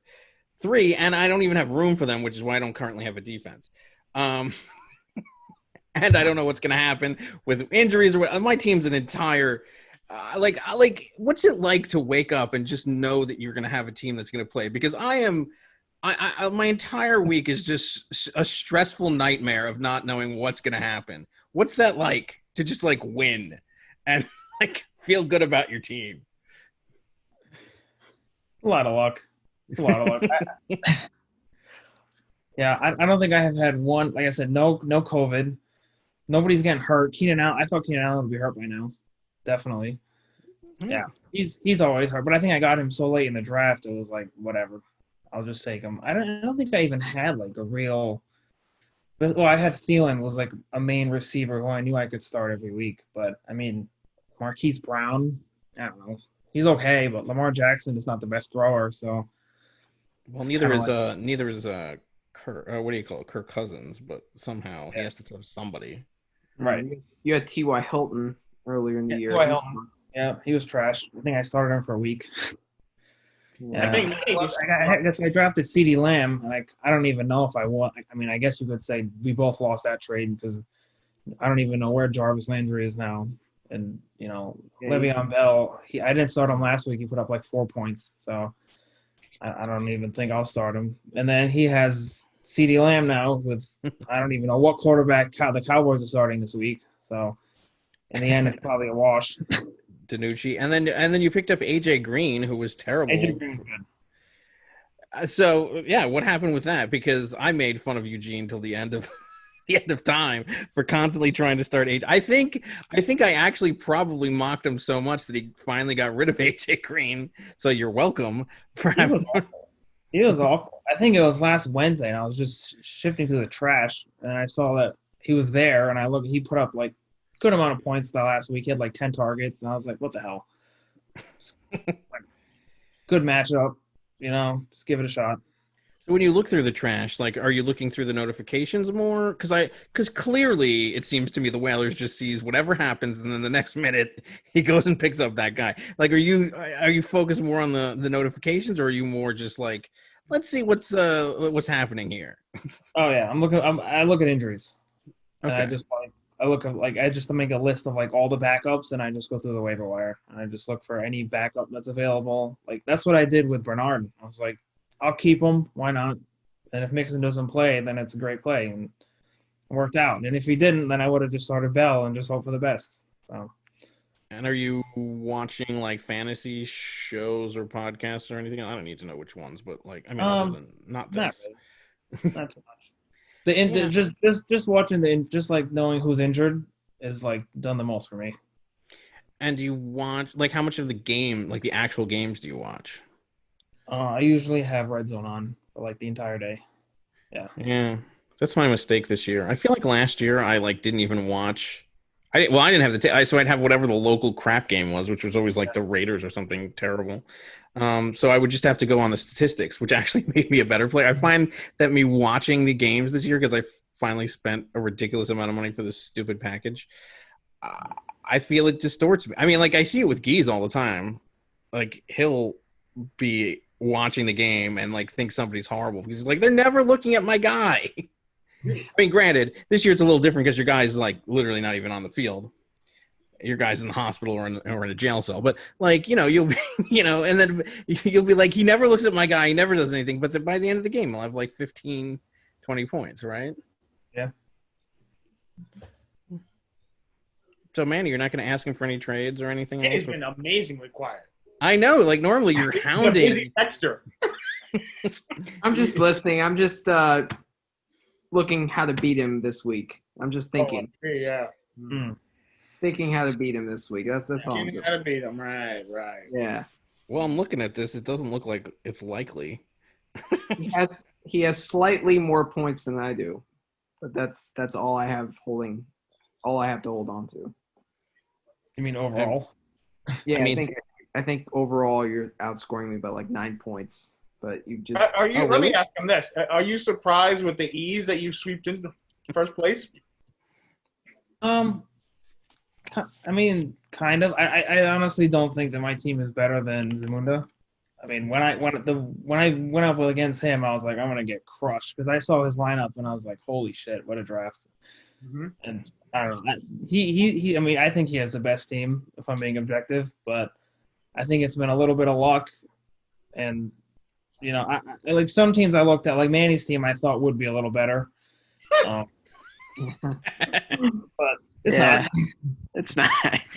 See, he's taking the opposite road of me. He's coming into the league being humble, I know. Making sure karma doesn't get the best of him. I came in like laying low blows, and it just, I guess, I paid the price. Last year, Manny went on a 10-game early, but Yeah. Manny went on a 10-game winning streak last year, running his mouth the entire time. From the it was so fun for those 10 weeks, though. It was so much fun. How much fun has it been since? It's been horrible. What happened? I'm holding on to the fact that Miles Sanders is sucking. That's how bad it's been. So, well, I mean, so to give you some history on Nick. So Nick always like has one of the best drafts I've ever. Like every year, he has an amazing draft, and we're always like, how did he accumulate that? And then every year he trades it away. Like he couldn't resist trading. And it was like these trades that were borderline trades, you know, where you'd go, okay, I could see how that would happen. And you go the next one, you're like, I can see it. Like I wouldn't do it, but I could see. And then by the end of the day, he's giving away Kamara and Elliott, and he gave away everybody, the top teams. And then his team is decimated by the middle of the season. So this is the first year. I mean, I even said to him at the beginning of the year, don't do any trades, just avoid it, and you'll actually be okay. And he's finally listening this year, and he's had success because of it. Like, normally by this time, none of those guys would be on his team. That being said, maybe he should get rid of Zeke at this point. Maybe I'll offer him a trade. Yeah, see if you bite, he loves it. Last year they tested me as the new guy, and they, I think Eugene and the Whalers offered me some what you guys call shafto trades. So, like, can you go over some of the trades that you got offered early in the year, kind of trying to test you out? Oh, I'm sure that they say like what kind of garbage you got offered. There's got to be a record of what I was offered, right? what you were offered? Yeah. I'm just like curious if you can like go through your email and be like, what, you know. Yeah, I offered. Yeah, I mean, yeah, I'm sure. Like, I've never had that experience. I mean, I have the experience of they still give me the ridiculous trades, but it's not as much. I mean, I'm sure tomorrow my inbox will be flooded. So I got one from the Mighty Whalers that was on September 25th. They wanted Keenan Allen for Montgomery. Just straight up. Of course, Montgomery. I had on September 23rd, Wakanda offered me Cam Newton for Nick Chubb. Whoa. That was after that Seattle game? Yep. Dr. Hockey getting in on the action on the Shafto trades. Wow, look at this. So much that you learn. Come on, Eugene must have offered you. On 9/18, the Whalers offered me Mark Ingram that Manny dropped for Tucker, my kicker. Oh, he does love Tucker. I love my kicker, yeah. The one I took from Eugene was the Landry and Bell for CeeDee Lamb. Everybody got screwed on that one. Manny offered me a trade. Did I? On 9/17, yep. You offered me Edelman and James White for Sutton and Zach Moss. Oh, Edelman. That guy's been. I mean, that's a wash either way. I mean, they're all garbage. Yeah. Yep. I got poisoned by your Edelman. I passed him along. Yeah. And then Whalers offered me another trade that was Sutton for Montgomery. That was on the September 16th. I'm blaming you slightly for not taking the Shafto trades and instead turning him into a raccoon. Yeah, it was like all of them, and then it was just nothing. It just stopped. That sounds about right. That you're a player. Yeah. Or I'm a player. Yeah. It's sad how like all those guys are hurt now and they're just gone. Yeah. I mean, there were a bunch of comical. Yeah. So I mean, yeah. I'm always amazed by the trade offers that I mean, like I get them too, but you know, I think that they're mostly like they'll give me one or two and then they'll be done because they know that I don't. I mean, Whalers actually caught me on a trade. Like the Edelman thing, I thought it was so reasonable for him that I actually pulled the trigger on it. Like, I mean, I think we're both really suffering. I mean, I already got rid of Edelman. I literally traded him for garbage. Like somebody, I gave him to I called up Nick and I'm like, here, just take. He's like, well, I'm not willing to give away a lot for him. I'm like, I don't want anything for him. I want a player that you would throw in the trash. I'm going to throw him in the trash for you. I couldn't live with the idea of Edelman going to the Whale. Like I after making the trade, I couldn't live with him getting him back, even though he's terrible. So, yeah, that's the one poison. Traded him for what, Shark? Yeah, who's been not that great either. So, I mean, he's hit or miss. He's like Keelan Cole. Yeah. Yeah, the Jags. You don't know who's gonna perform. Yeah. Yeah. So, are you from Hirsch? Actually, oh, go ahead. No. Well, so Hirsch actually introduced me to fantasy football maybe like 6 or 7 years ago. Like he was playing before I was. So, and then we were part of like a snake league with his like coworker and stuff, and it just kind of went to shambles. So it was a good league. We had a good time, but this is like a whole nother level. So just in terms of like the competitiveness and everything. So I'm glad that you can be a part of it. It's been fun. I gotta keep it up though. Season's still early. COVID's still right around the corner. Well, actually, last year you were supposed to be part of it too. I think, right? Like you were. I think I was trying, but there wasn't a spot. Yeah, I think the Monkeys, right? You got your roommate. No, it was the Millennials, and there was a whole bunch of shenanigans with him. And then he ended up dropping. It was screwed up. But I'm glad to have you this time. So like, what'd you go to like pharmacy something together or something? Because everybody just calls you the Hackettstown block, but you have nothing to do with Hackettstown. Oh, right? No, I live on Rhode Island. Hey, thank goodness. Look at those two teeth. So how do you know each other even? So we met in college. First year of college. First year of pharmacy school is when we met. Okay. Yeah. And then, are you from Rhode Island originally? Rhode Island. Went to URI. Yep. Yeah, I went to URI for pharmacy school, and then I moved back because my family's here. But I go and visit, quite often actually. Like I try once a month, once every 2 months, because all my friends are there and stuff. So. Yeah, I moved. My family's in New Jersey, which is why I moved out here. Where do you live? I live in LA. That's what my brother is trying to do. What, move out here? No, well, I guess move away. Far away. Yeah, no. I figured it's. Well, first of all, I'm surprised. I haven't been accused of anything this. Every year I get accused of because I'm on the Pacific time zone. So like when the drops, or what do you call it? When the things process at midnight, like last year, there was a whole big thing. Like Dave stays awake until midnight and he can get everybody that we can because it's 3 a.m. So at least I'm not getting accused of that crap this year. How many people in this league live on the West Coast? Because my phone goes crazy at 3 a.m. No, that's just Geese being awake. See, being psychotic.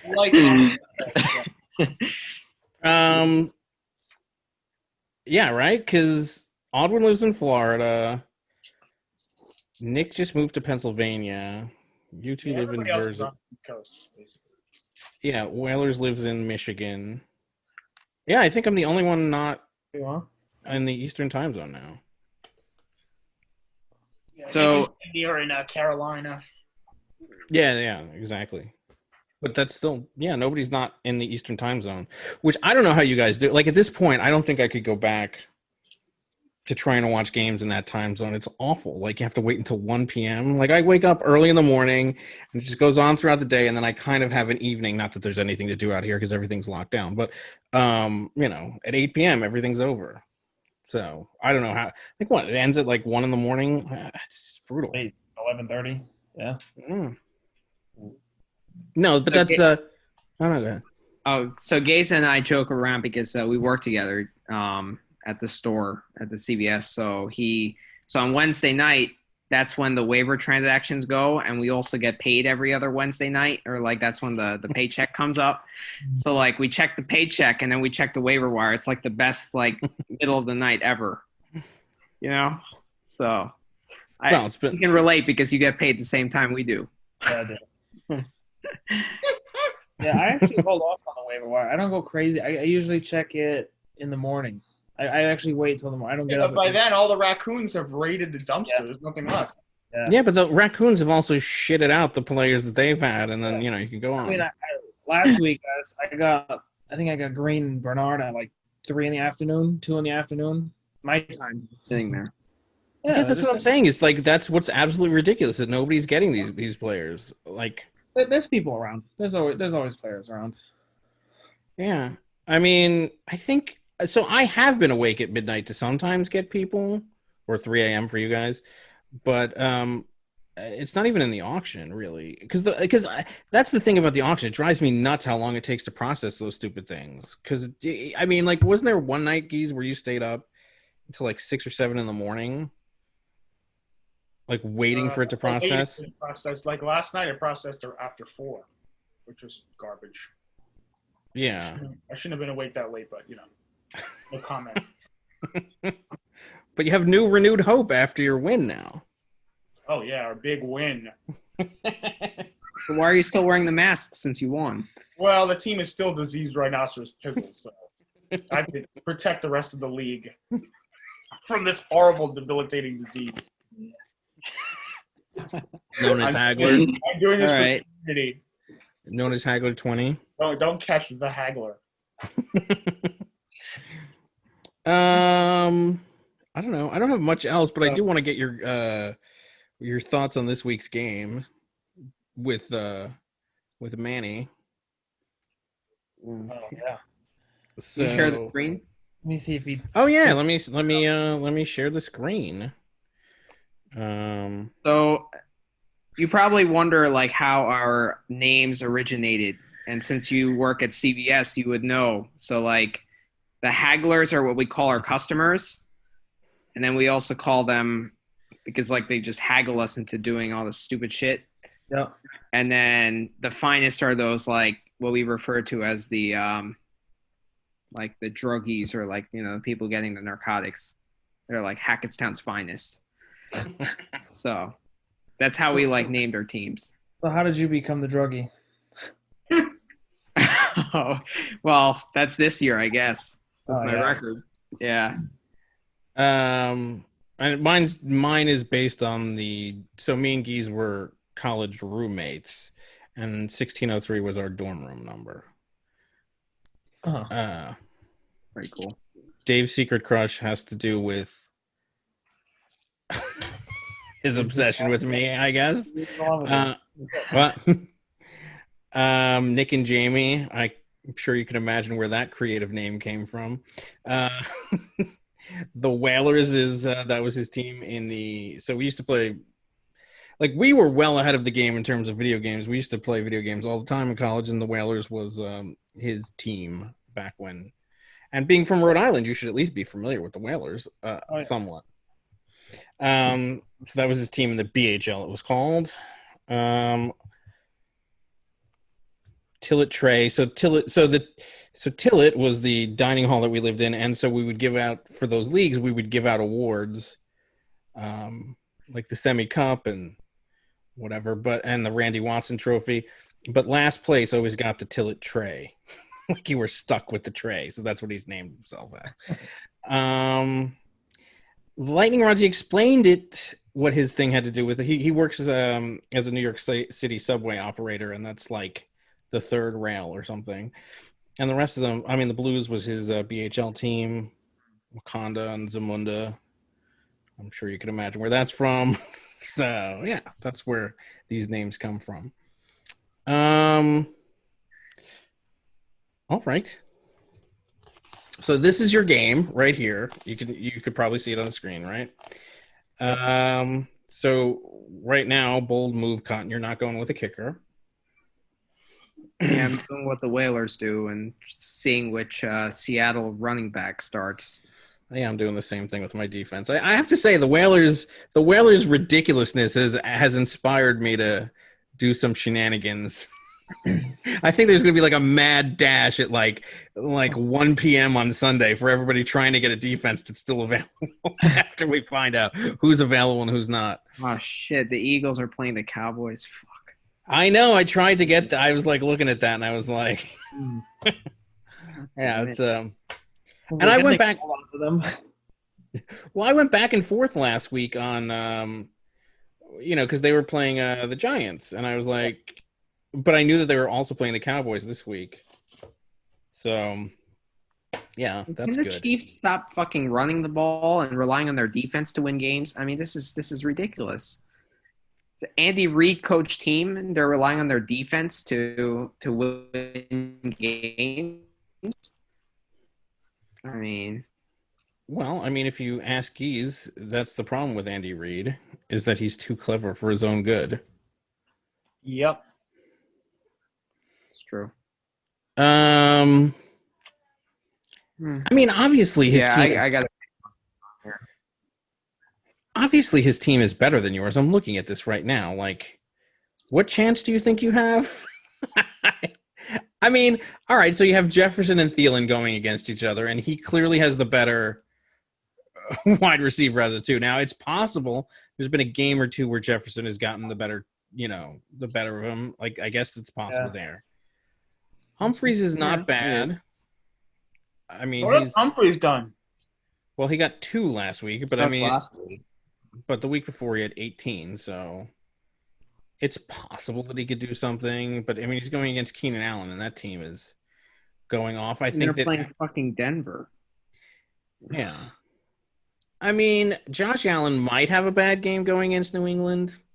I mean, they still are terrible. No offense to the native New Englander, but they're pretty awful.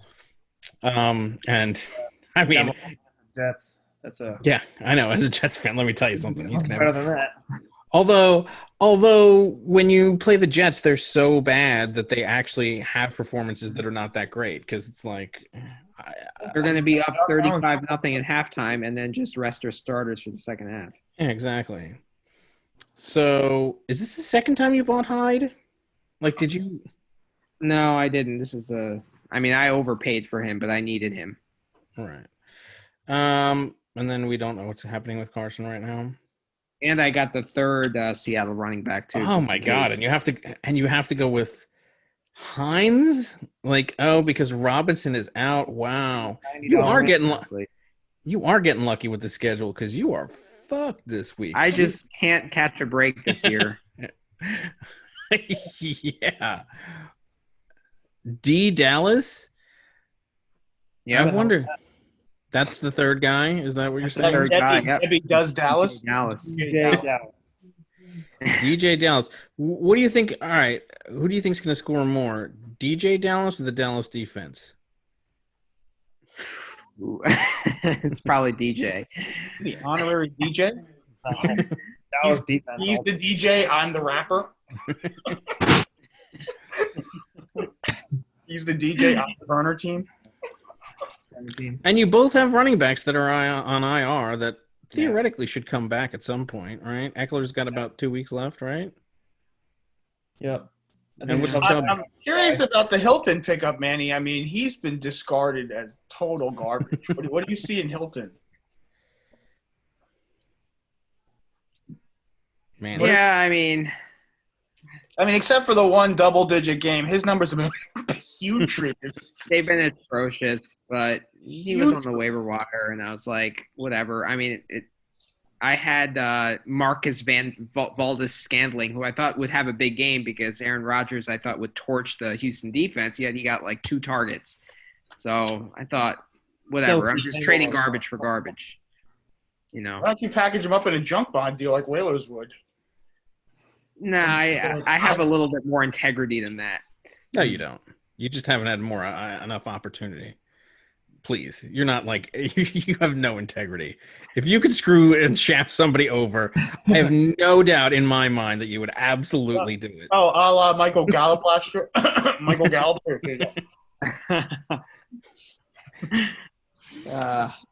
Yeah. Who did I trade you for Michael Gallup last year? DeAndre Hopkins? Yeah, probably something like that.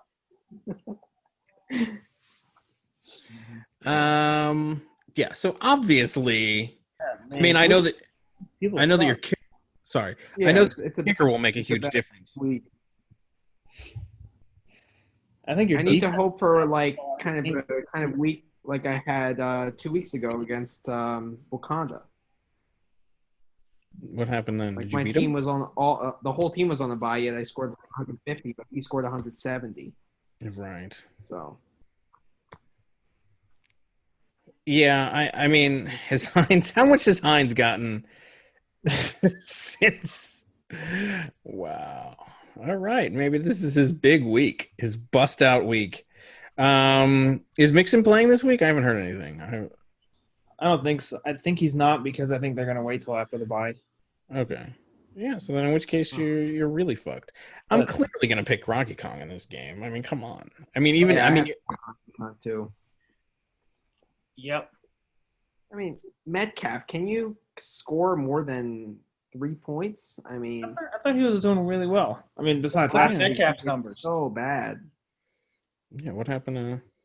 Didn't you call him the Michael Thomas of this year? Oh, I mean, he was doing really well, and then in a game where I guess it went to Lockett with his Yeah. 5-0. Point performance. I feel like But Keenan Metcalf Allen had the play of the game with that chase down tackle. Yeah, you get He was 0 points exhausted for after that. 5 targets, 2 receptions for 23 yards. Yikes. Well, he had Patrick Peterson on him most of the game. So that's why Lockett went off.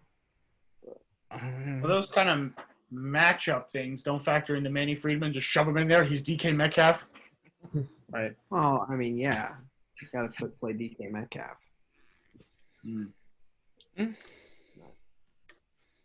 All right. Well, it's nice to actually meet you. Congratulations on your wedding, by the way. I know you had. Yes, congratulations, yeah. Thank you.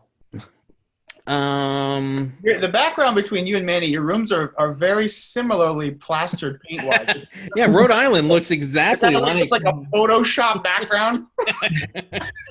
I hope there's no echo. I'm in the room over.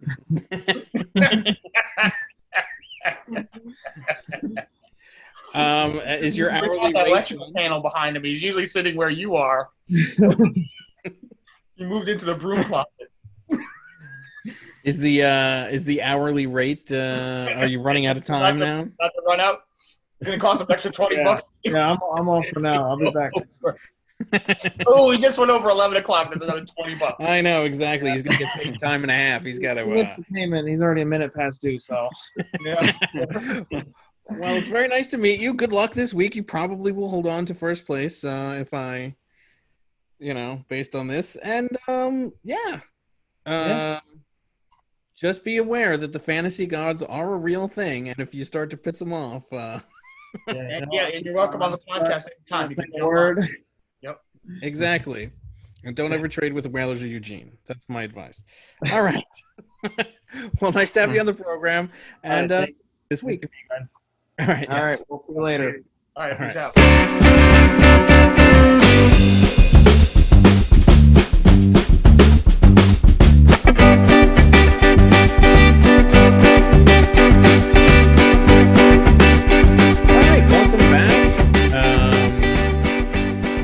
He exists. Look at that, or at least he seems to exist.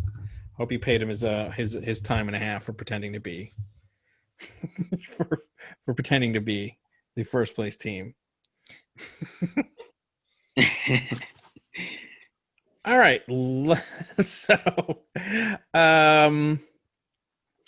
let's take a look at this week's.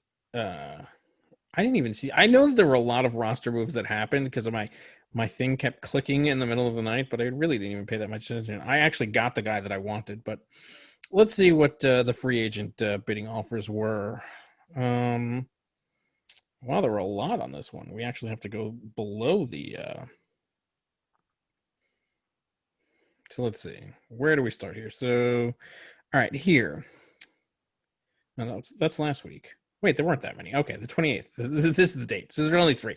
So Carlos Hyde went to you for $40, with Groggy Kong bidding 11th, and 3 for Zamunda and the Whalers. Dave's Secret Crush got Brandon Ayuk outbidding the Whalers, and Matt Prater to the Zamunda Lions outbidding you for $0. Really? I spent all that money on Higgins for nothing? God. That drives me insane. I don't get you people. What is happening in this league? I spent $30. I figured somebody would want him. All right, so what happened? Like, when did this all start? The 28th. So the Hagglers pick up Nelson. Wow, look at you. Bold move there going with your old buddy Aguilar. This better not come back to burn me, Aguilar. Last time I picked him up, he got 0. So he was on Philadelphia. Literally, everybody was injured but the hot dog vendor. He was the number 1 guy, and he got 0, and he played the whole game. Unlike that was the end of Nelson Aguilar. And he found his way. I think it's perfectly appropriate that he finds his way back to the Hagglers. So here's your $40, Carlos Hyde. 32 for Rashard Higgins. I'm surprised nobody wanted him with Odell gone, and he had like 17 points. All right.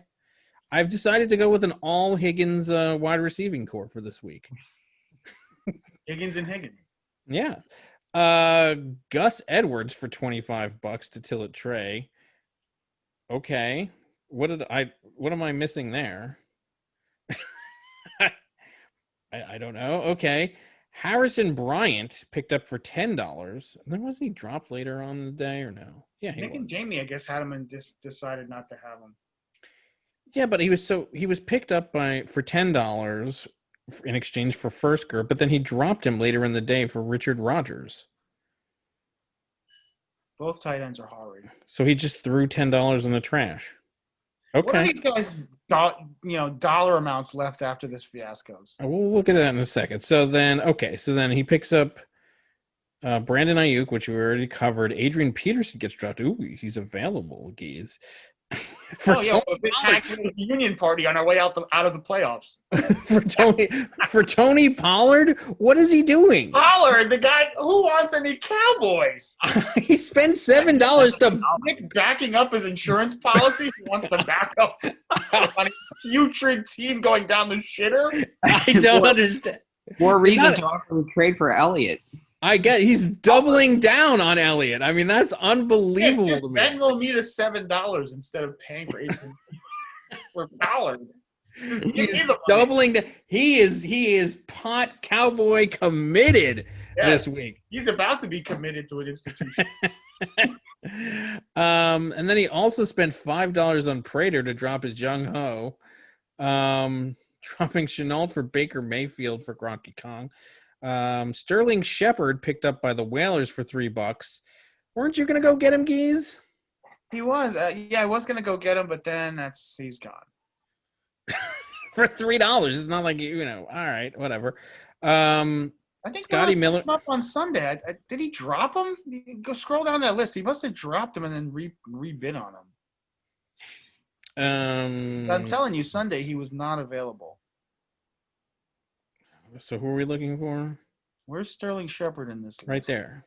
The Whalers dropped him for LaMichael Hasty. Yeah, but that's pretty hasty. That was a hasty move, yes. Yeah, on the 24th. So when is that?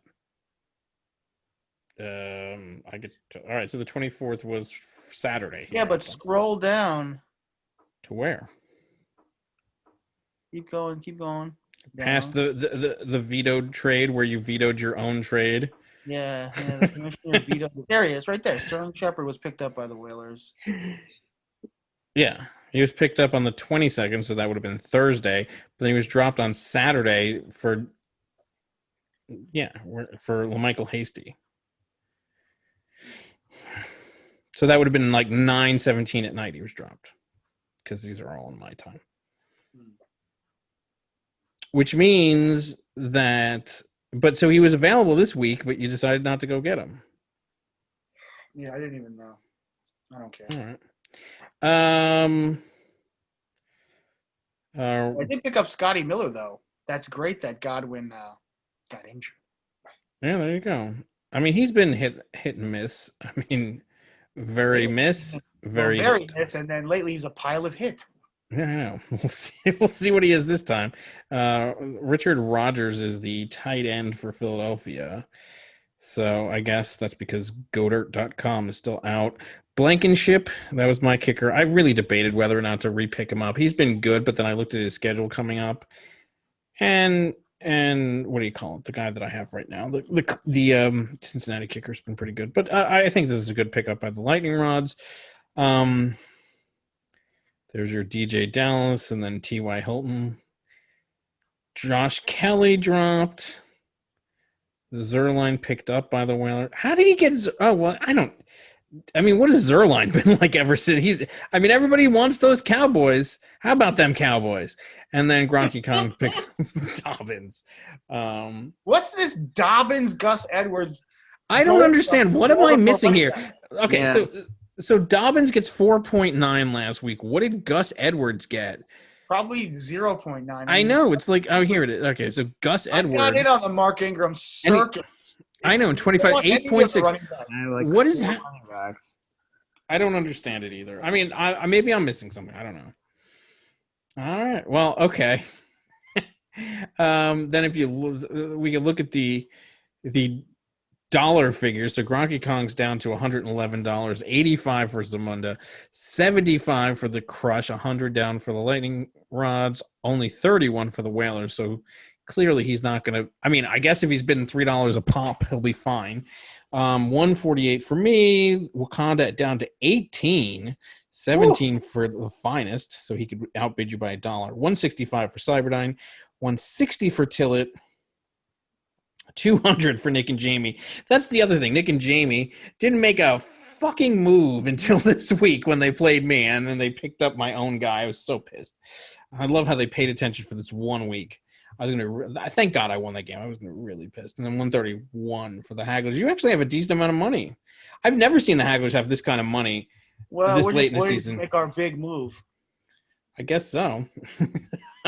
Hawkinson. Go pick yourself up. We're waiting to throw around Hawkinson money. $90 for Adrian Peterson, who just got dropped. Peterson. Can you imagine Peterson and Aguilar reunited on the Hagglers? Why not? The way this season has gone, I don't see why not. Break the cakes out. We could just throw him on IR. It'll be a big Hackettstown reunion. Exactly. The same playoff team. We'll just get Flacco. Flacco, exactly. There's so many options. We'll have our second championship coming back. It's all the pieces are coming together. The big comeback from the break, and then we get together the old gang. We'll play our back in the playoffs. I don't know if you're going to play me. This is not my old gang. We'll get the old gang together. That would be ironic, though, if that's what happened. If I ended up meeting. What would the odds makers put on that? Starting with a kneel down. Lombardi kneels down for a loss. The Hagglers go on a run, and they get the old squad back together and win the championship. Exactly. Why not? We're all still playing, right? Flacco's in the league still. Wow, it'll be hard to replace Antonio Gates. He'll be missed.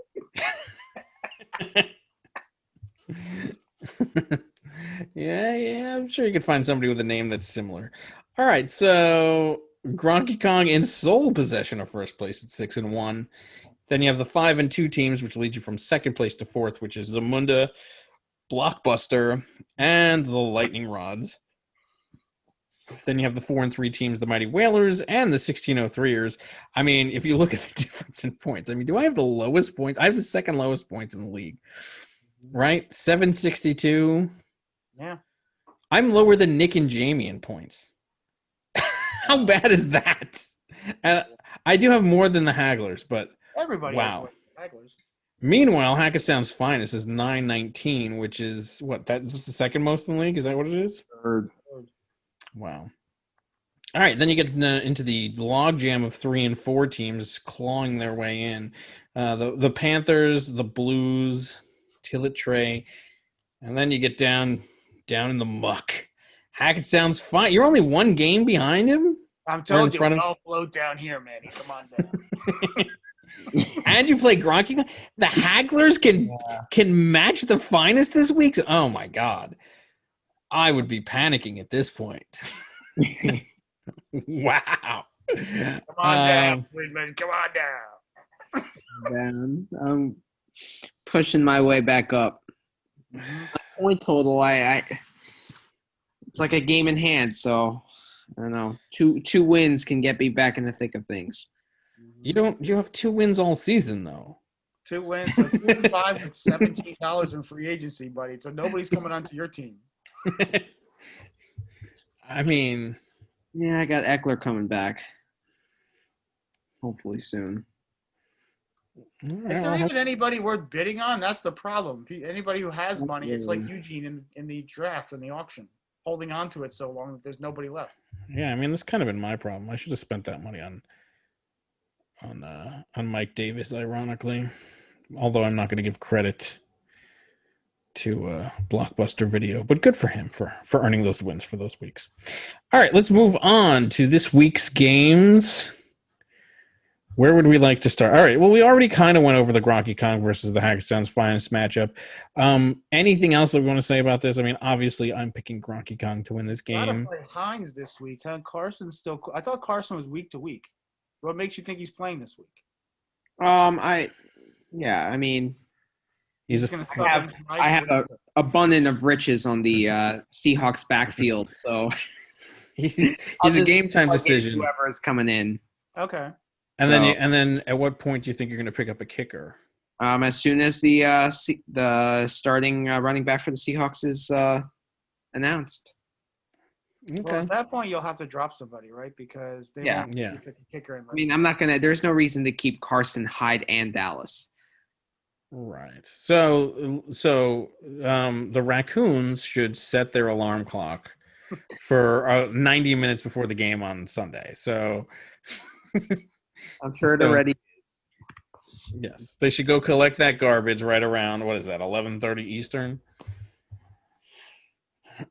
Okay. So yeah, I mean, even if you add your kicker, I just don't. I mean, it's possible. Like I said, you'd have to have Jefferson. I need Mahomes and Jefferson to go crazy. Yeah, and you need Thielen to not get. Well, and Metcalf. Yes. Yeah. And the Tampa Bay defense to have like 4. Basically, you need your whole team to do well. And his to not. What kind of numbers has Hurst gotten lately? Pretty good. He's been decent. Didn't I read something about Hurst? I think you have a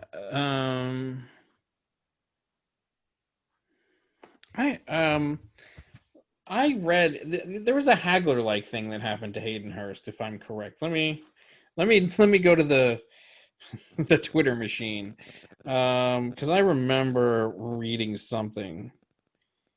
Hayden Hurst.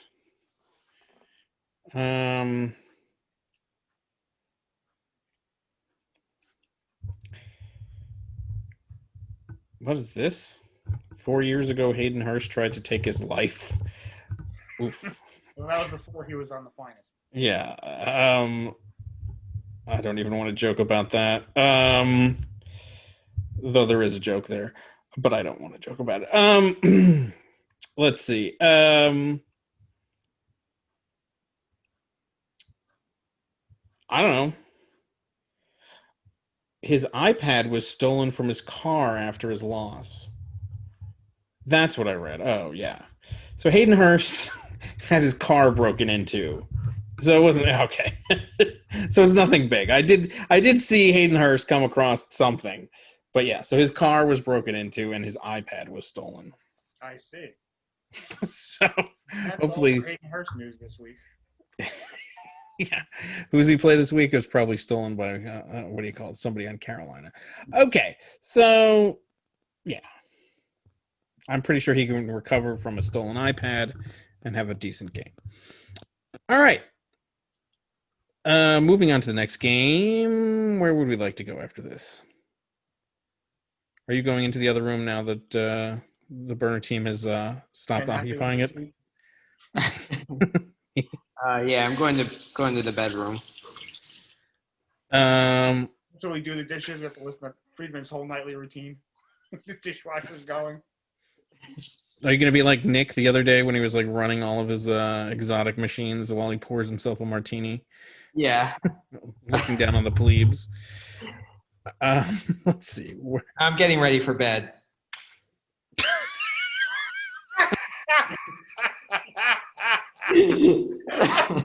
Does this show put everyone to sleep, literally? Oh, my God. Oh, my God. We're having technical difficulties, ladies and gentlemen. Please excuse our mess. Yeah. I'm getting ready for bed. On the podcast live. I'm going to take a shower now. I'll leave the podcast running. Yep. Don't drop the soap. Freeman, I'm getting ready for bed, he says. You're gonna get into your. You're gonna get into your Carlos Hyde PJs. Yeah. Yep. It's Russell Wilson PJs. Chris Carson PJs. DK Metcalf lamp that he pulls the string on. Yep. Because he's been lights out this season. Get it? DK Metcalf plush teddy bear. Chris Carson pillow. Pillow sheets. Where's the Seahawks themed room? Oh man. All right. So, where shall we go? What do we do? This week, before we finish this with this game, can Gurley not fall into the end zone this week, but fall the other way? I think that would be nice. Don't worry, he's got the message. He's not going anywhere near the end zone. No, he's not going to only not fall in it. He's not going to go anywhere near it. That's how I lose this game. I would be super pissed. Well, first of all, he's playing Carolina that has the worst run defense in the league, or maybe second. It's so bad. Yeah. And then Carson or whoever plays against for the Seahawks has San Francisco. Has a very tough run defense. It's just it's a bad week. I mean, 2-6. But you have that game in hand, so it's like 2. Yeah, but not if I keep scoring 70 points. That game in hand will go away pretty quickly. That is true too. Just go to bed. All right, on to the next game. Okay, so where should we go from here? Geese? We can go to let's save Blockbuster Video for last. Of course, we always do. Let's do Zamunda Tilitre. All right. This is an interesting matchup. So Zamunda trying to get back into first place. Let's see. Until it coming off of that really bad loss. So he's decided to so Frank Gore is the number one. You are my number one guy. And then the other spot is empty. Why don't I just go with Perrine and get 2 Jets? Does he even have this is why he picked up Ingram and Edwards. So why? I don't know. What did Crowder do last week? Crowder was my mistake with Ingram. There's 4 people in the backfield. I mean, this is a bold move going this Jets heavy. Mm-hmm. I mean, he's got Gore. I mean, frankly, having an empty spot at running back is the same thing as having a Jet. And then Crowder. I mean, Julio Jones is playing Carolina and Devontae Adams versus Minnesota, so those are good matchups. But yikes. I mean, Gronk has certainly been coming on. I mean, with the Gus Edwards, I just don't see it. I mean, Nick, meanwhile, he Kyler Murray's on a bye, but it's okay because he's got Justin Herbert in there. I mean, Robbie Anderson, Calvin Ridley. I mean, so they're both in the same game against each other, and that'll probably be a shootout on Thursday night. I mean, Elliott, obviously, we just talked about his weakness, but he is playing Philadelphia, who's also decimated. Kamar going against Chicago. Jonnu Smith, is he going to finally be back? And whatever. What's going on with Deontay Johnson? I know that he pulled something or something. Toe did not practice on Wednesday. Maybe there's a chance for some late fees on Chase Claypool. If Deontay Johnson doesn't go. Maybe Eugene can collect some late fees. You're right. I know, exactly. I mean, he's got he's got Deontay Johnson. I don't see how Zimonda wins this game. I even if he puts in a running back, which is going to be one of the Baltimore ones. I mean, I think Nick wins this pretty handily. Yeah, I don't understand the obsession with Baltimore running backs. They clearly nobody's emerged out of the backfield as the clear-cut favorite. Plus, you have Lamar there anyway. Yeah, I'm not sure what's going on there, but we have our own problems. So, Manny's literally in his hotel room. Oh my goodness, snuggled in with his Chris Carson teddy bear.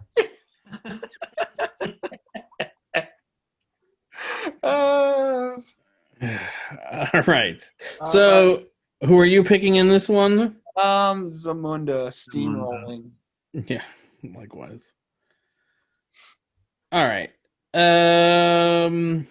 Let's go. Let's work our way up. The Lightning Rods versus Wakanda, the Battle of the Cousins, and the Battle of. So he's not even going to play Burrow. I mean, this is just extra insulting. Now Kirk is on a bye, so he can't use him against him. So that's at least something.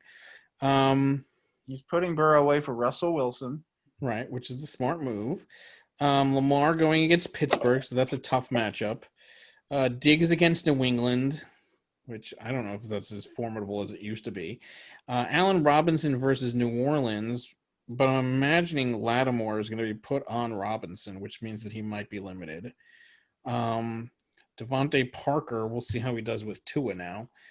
Going against the Rams, and who's their corner? They have a really good corner too. Yeah, they have Jalen Ramsey. Yeah, Jalen Ramsey.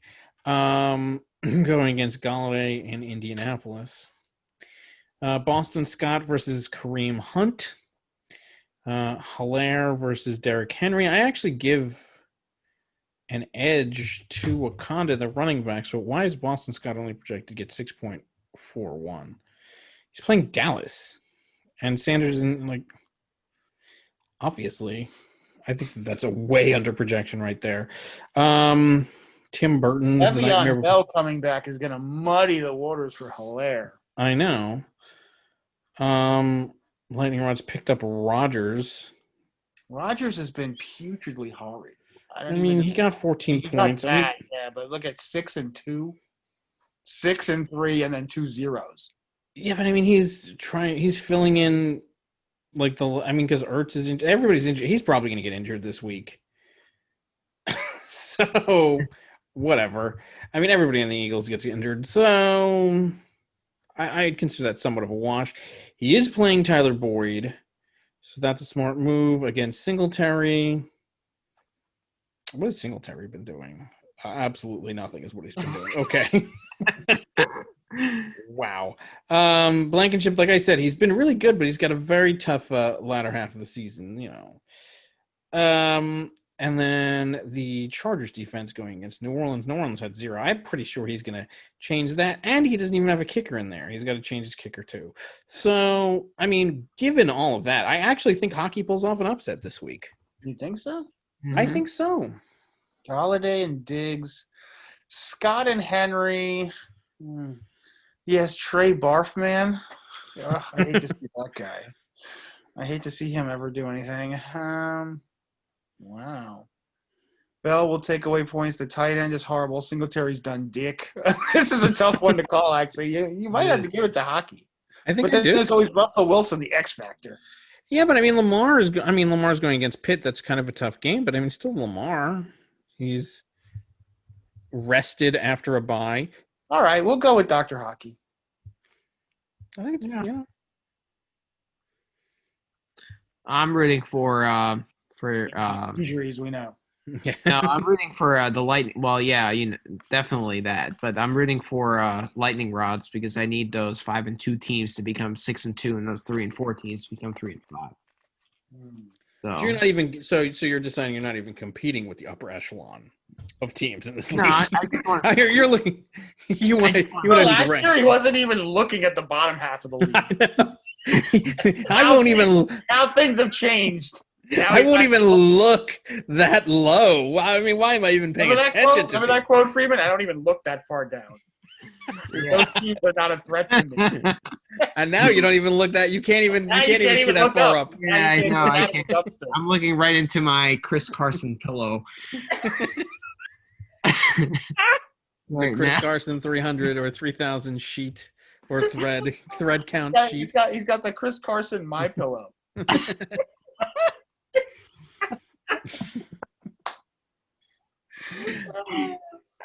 Well, I'm going with Dr. High. I'm going with Wakanda this week. Oh, he's got the DK Metcalf duvet cover.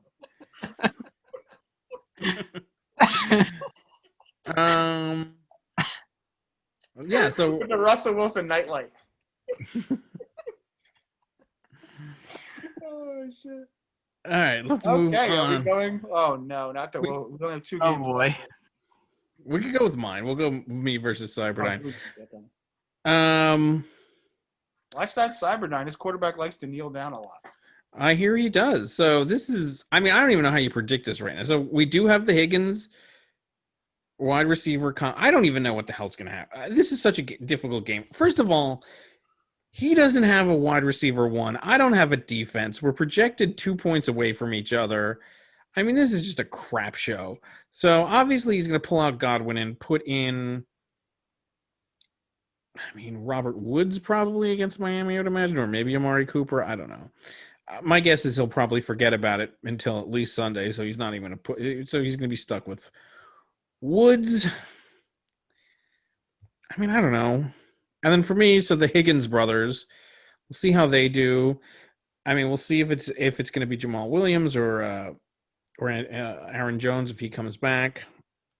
Things I'm looking at says that he's not. Myles Gaskin has actually been surprisingly good. Tanyan, see if he'll be fine. Beasley's been good, but he's playing against New England now. We'll finally pick up a defense at some point. I still don't even know if I want to go with Garoppolo. So here's my Garoppolo. But he's playing Seattle. What would you do? You wouldn't play. That's a no. You wouldn't play Garoppolo. Roethlisberger at Baltimore. It's a tough game. That's what I'm saying. All right. First of all, yeah, Roethlisberger on the road at Baltimore or Garoppolo at Seattle. I thought you had 3 quarterbacks. I do. I have Tua. Tua is going to get steamrolled by Aaron Donald. I know. That's the one I wouldn't do. I know. I'm not ready to play Tua this week. I mean, I want to see. First of all, I want to see how he does. Second of all, I mean, like I think he plays somebody at least remotely favorable. Yeah, take your time. Move at a glacial pace. You know how that thrills me. Let's see. Where is this? It'll come up after, later. I don't even care. But anyway, yeah. So Garoppolo plays Seattle. It's the most favorable matchup. Yeah. Okay. Fine. Compared to the other 2 matchups, that's fine. Yeah. Higgins, Williams, the backup. He got a lot of points last week. Gaskin's been great. Tanyan's questionable. That's a questionable move and a questionable status. Beasley's been performing. All right, so that's the best of what you can put on the field. I know. That's okay. And then you look at your opponent, Cyberdyne. I mean, Goff in Miami. Godwin's obviously going to get yanked. Evans against the Giants, though. The Giants, they're not the worst against opposing wide receivers, though. No, that's true. Because they slow down the game so much that there's not many opportunities to do anything. It's just a snooze fest. Problem. The defenses are their own offense. That's the problem. Exactly. And then Rojo Swift and Hawkins. I think those guys. I mean, Swift got 26, but then he got brought that back down to earth with 10. Hawkinson. Yeah, we all know how we feel about Hawkinson. I mean, he's definitely hit or miss. He's going with the jumbo package. Andrews drops a lot of passes, as you can see. Yeah, he's going against Pittsburgh, which is a tough matchup. Mm-hmm. And then Gould and New England. This is very interesting. I think this is a winnable game. I'm going to go with the 1603ers, handing Lombardi his 5th straight loss.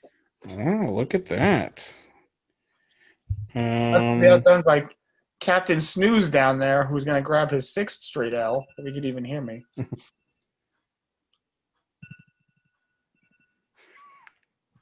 It's time to wake up, Manny. The alarm's going off. I've never seen anybody fall asleep on it. Literally get into bed and fall asleep on a podcast. Immediately, by the way. Immediately, right. He's out. Right. Well, we just have the extra we all know who our sleeper pick is this week.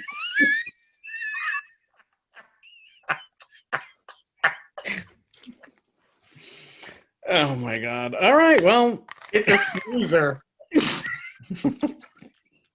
This show is officially a snoozer, folks. Can we, where's the too bad. I have a Sharpie. He's lucky that this is not, we're not live, because otherwise I would draw a dick on his face right here. He dreams of Chris Carson.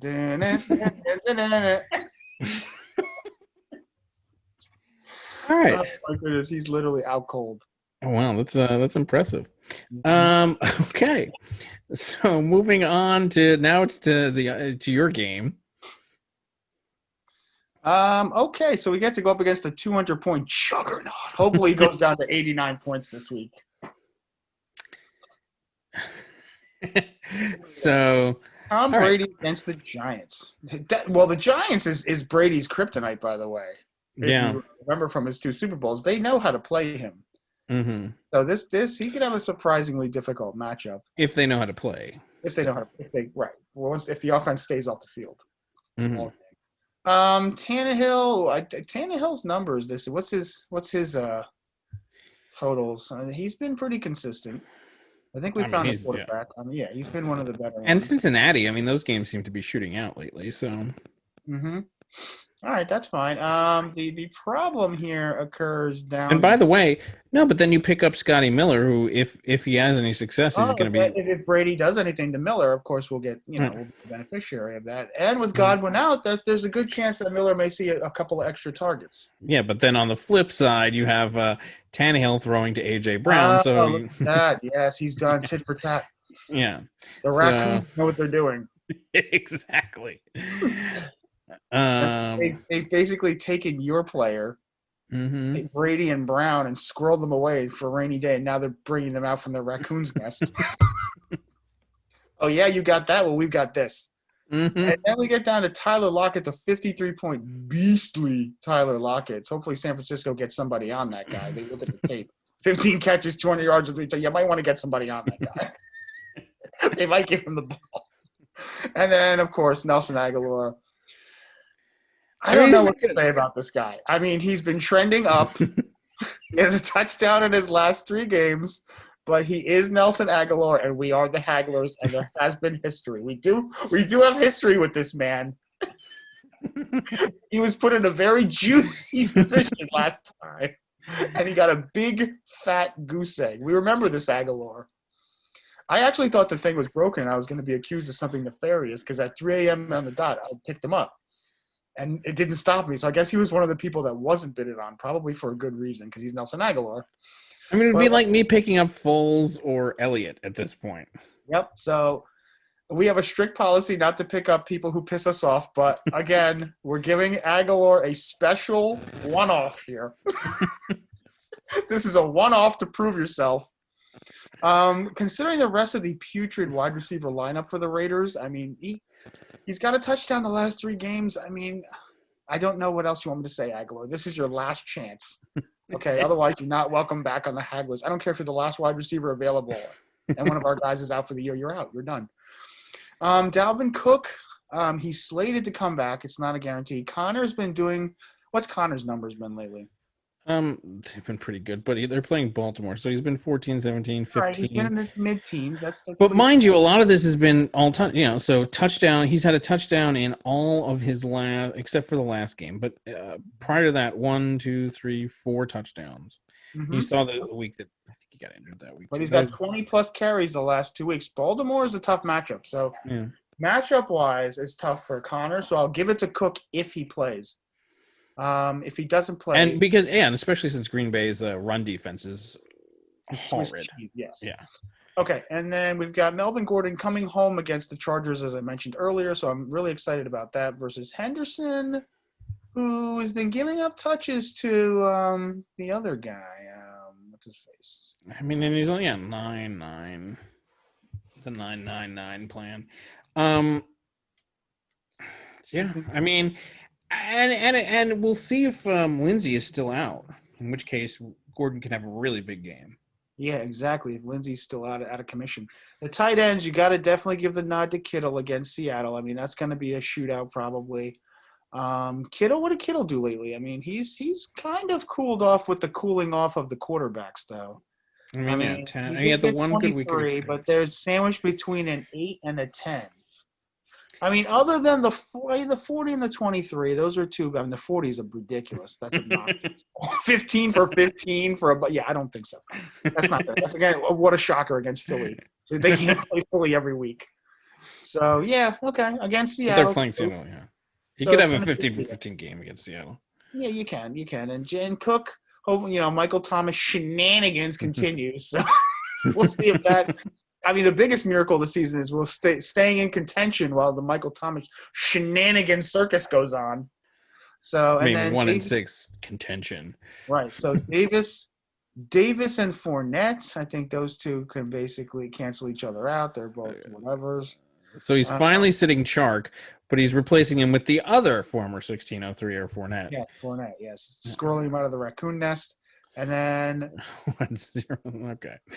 I'm going to take advantage of the Tampa Bay game. We plugged in the kicker just in case any of the drives stall, or even if they get an extra point, we'll get a point. And he's going with the Dallas kicker, which is kind of questionable. I mean, so he's going Tampa Bay heavy. Whew, look at. So my previous opponent was Tampa Bay heavy too, with 3 people on Tampa Bay. And then the Green Bay defense, I mean, Kansas City is going to steamroll the Jets. Hopefully Kirk Cousins reprises his normal interception sack fumble role in Green Bay. So that's why I took them, knowing full well what the Minnesota offense looks like. This could be a really close game. We'll see what happens. I actually think this it doesn't even matter. If we lose, we're out. So will Whalers be the team to knock us out of the playoffs? We'll see. Lombardi was a kneel down away. I mean, I think this might be surprisingly close. Obviously, I have to pick the Whalers in this. However, I've seen Hagler's teams go on ridiculous runs like this, and you saw what happened last week. I mean, this is the type of game. This game will signal to me whether or not we're going to see another absolutely ludicrous Hagler's run. Now I think they've stalled 2 of the 3 times, but you've still gone on them, and they go past this point. Mm-hmm. And I mean, like, one obviously got you all the way to the championship. One stalled in against the Lightning Rods in like week 12 or something. But we'll see. I mean, I see a plausible scenario in which the Haglers could win this game. It would be ironic if it's Tampa Bay heavy that ends up winning it for you too, but in 2 weeks in a row. But I mean, the likely scenario is obviously you have to pick Whalers as the favorite. Yeah, especially with over 200 points last week. That was exactly impressive. Right, Friedman? See, he agrees with me. Yes, exactly. 99, okay. Friedman. All right. And finally, Blockbuster Video against the garbage barge. See, one's he's going to – the other one's going out of business. See, so the annoying thing is that Eugene's going to win this week, and he's going to be like, you call me Blockbuster Video. See, look, I came back. Meanwhile. Not with this lineup. Lamb and Claypool, the 2 people who combined for 0.9 points, is in the starting lineup. Did he even look yet? Probably not. Roster moves. Well, I can't imagine that Nick and Jamie, with their projected 59 points, looked yet either. By the way, with Deshaun Watson on a bye, I'm hoping they're going to replace that. So Wentz going against Dallas. Okay, so they'll put him in there. You got to take Gallup out. I mean, we can't be having the matchup of the Dallas wide receivers against each other. Tyreek Hill against the Jets. He'll probably do well. Mm-hmm. Kenyon Drake is out, so you're going to have to replace him. Who are they going to replace him with? You can't. Jordan Howard. What are they doing with Jordan Howard? They're going to have to go get a running back. And all of the Baltimore guys who what everybody Howard seems to love. Those are scintillating numbers. Certainly worth going to pick up. I know. That's definitely a stash. Why would you even have this guy? He's not even stash worthy. Look at his projection. 1.93 points. That's coming out of the locker room tripping over a trunk. The hot dog vendor could get 1 points. This guy's not even stash worthy. Why would I'd rather put Lazard in on IR? Or Mixon on IR. Mixon. What the hell? They got Why are you wasting a roster spot on Jordan Howard? Plus, they have Zach Moss. Oh my God! I mean, he had zeros and a 1 before his bust out 10 points. I mean, Mike Davis can do if Mike Davis plays, which I think he actually will play this week because it's a Thursday night game. And although I remember reading something like where it was going to be, we would know by today. Let me check something. So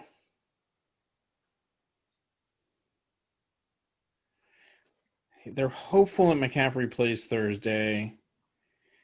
I don't know. I mean, they don't. I don't know. I haven't seen anything about the report for today. So let's say that Mike Davis plays, okay? And he's playing against Atlanta, who's not that great at run defense, from what I recall. That could, I mean, like, there's such putrid manure on this other. I mean, I don't even know who you. I mean, this is such a. I mean, you look. Now, granted, Nick and Jamie are also fighting for the playoff. Like 7 losses we predicted, and you're out. So the Hagglers aren't the only team on the brink. Yeah, I think that they're the first ones eliminated. I mean, this team looks atrocious. I don't see anything coming out of this that even looks remote. Like, I don't know what I mean, first of all, put Ertz on the third IR spot at least. I mean, Hooper? I mean, they're stacking tight ends. I mean, what is this? What is this? They have how many tight ends do they have? Hooper, Ertz, Olsen, Ebron. And Ebron, that's 4. And they've got I mean, you could free up 6 bench spots right now. Jordan Howard. Like, this is a playoff game for Nick and Jamie, essentially, because the 7th loss and you're out, according to our model. And Fitzgerald is on a bye. And Watson is on a bye. Watson's on a What, are they mailing it in? I don't know. I've never. Wow. I mean, like, honestly, I mean, like, just with how bad. I mean, you can't afford to take a week off at this point when you're 1-6. No, and then, I mean, so Butker you keep in there and Hill you keep in there, and the rest of these guys can go in the dumpster. I know, literally throw them in the dumpster. Nobody's going to pick up Jordan Howard. They literally can field a fresh DraftKings team except for Hill and Butker. That'll be their keeper. They can have a keeper league and a DraftKings league this week, and literally just get rid of everybody else except, you know, obviously you keep Watson on the bench, but this is horrid.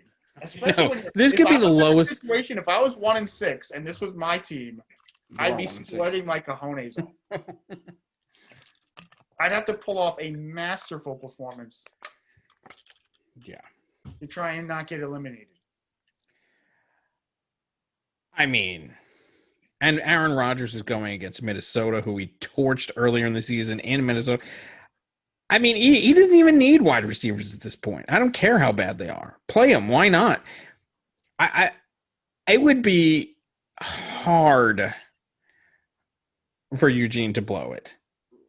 This is like, okay, remember when Blockbuster, okay, so they finally started to acknowledge that Netflix might have been a problem, then they came out and they introduced their own version of streaming where you could, or no, I think where they would mail it and you could return it to the store kind of thing. This is their attempt to get back. But I mean, definitely Blockbuster is absolutely going to win this week. Oh, this is a runaway. This is blowout of the week potential right now. This could be the lowest score in league history right now. I mean, they're projected to get 59. And I don't even know who they replace him with. I mean, frankly, even if you put Wentz in there and whatever. Whalers is going to be waiting with his raccoon net. For who? Jordan Howard? He I don't know who is he going to put in that net? Who's going to go in there? Yeah, like what would you even want out of this net? It's horrid. No. Eugene might have the blowout of the season on this game. I mean, there's.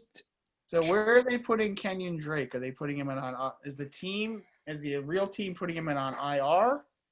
He's expected to miss a few weeks. A few weeks. I don't think Nick and Jamie have a few weeks. I don't think so either. Only 6.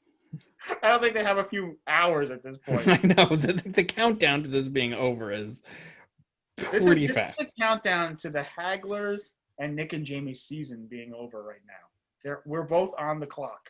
Yeah, but at least one team is like trying. I don't even see anything with this. So clearly, Eugene, you're going to win. I don't think that. I mean, even Manny says so, right?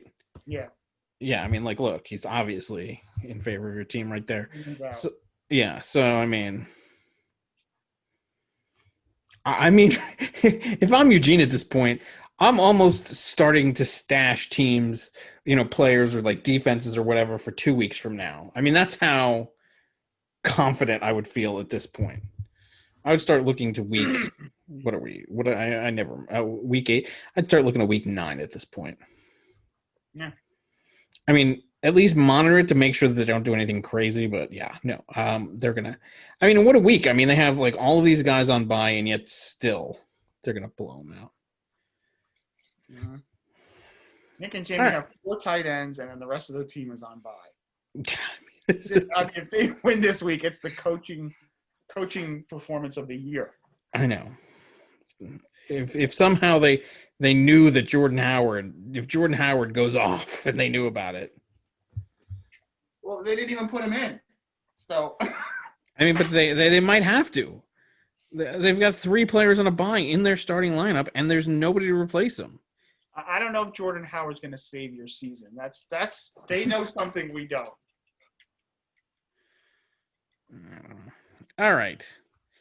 Well, that brings us to the upset of the week and the lock of the week. I think the lock of the week is pretty assuredly Blockbuster Video destroying Nick and Jamie for me. For the upset of the week, I'm going with the Wakanda Panthers beating the Lightning Rods. I think that they actually have a chance to upset them there. That's a pretty good pick for upset of the week. I'm gonna go with myself beating the Whalers. Wow, that's bold. We're gonna make another run. It started last week with the kneel down, and it doesn't matter because if we lose, we're out. So why not? Yeah, why bold? not? Why not not? much time left to be bold. This might Why be a not? last opportunity to be bold. I say go for it. Why not? And Manny? Manny? Our own 20. Manny, what's your bold prediction? Yeah. Excellent. Yeah, no. I didn't. I wouldn't have gone. I can't disagree with that. I wouldn't have gone with that. That might be too bold. Yeah. I mean, that's ballsy. I mean, if you want to trash talk like that. Okay. Sleeper pick, Manny. Oh, yourself.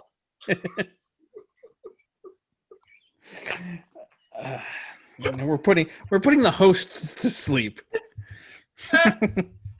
He's his own sleeper pick. I've never seen that before. We can't even keep the hosts awake. Don't sleep on Friedman, everyone. He'll sleep on you. He's sleeping on himself.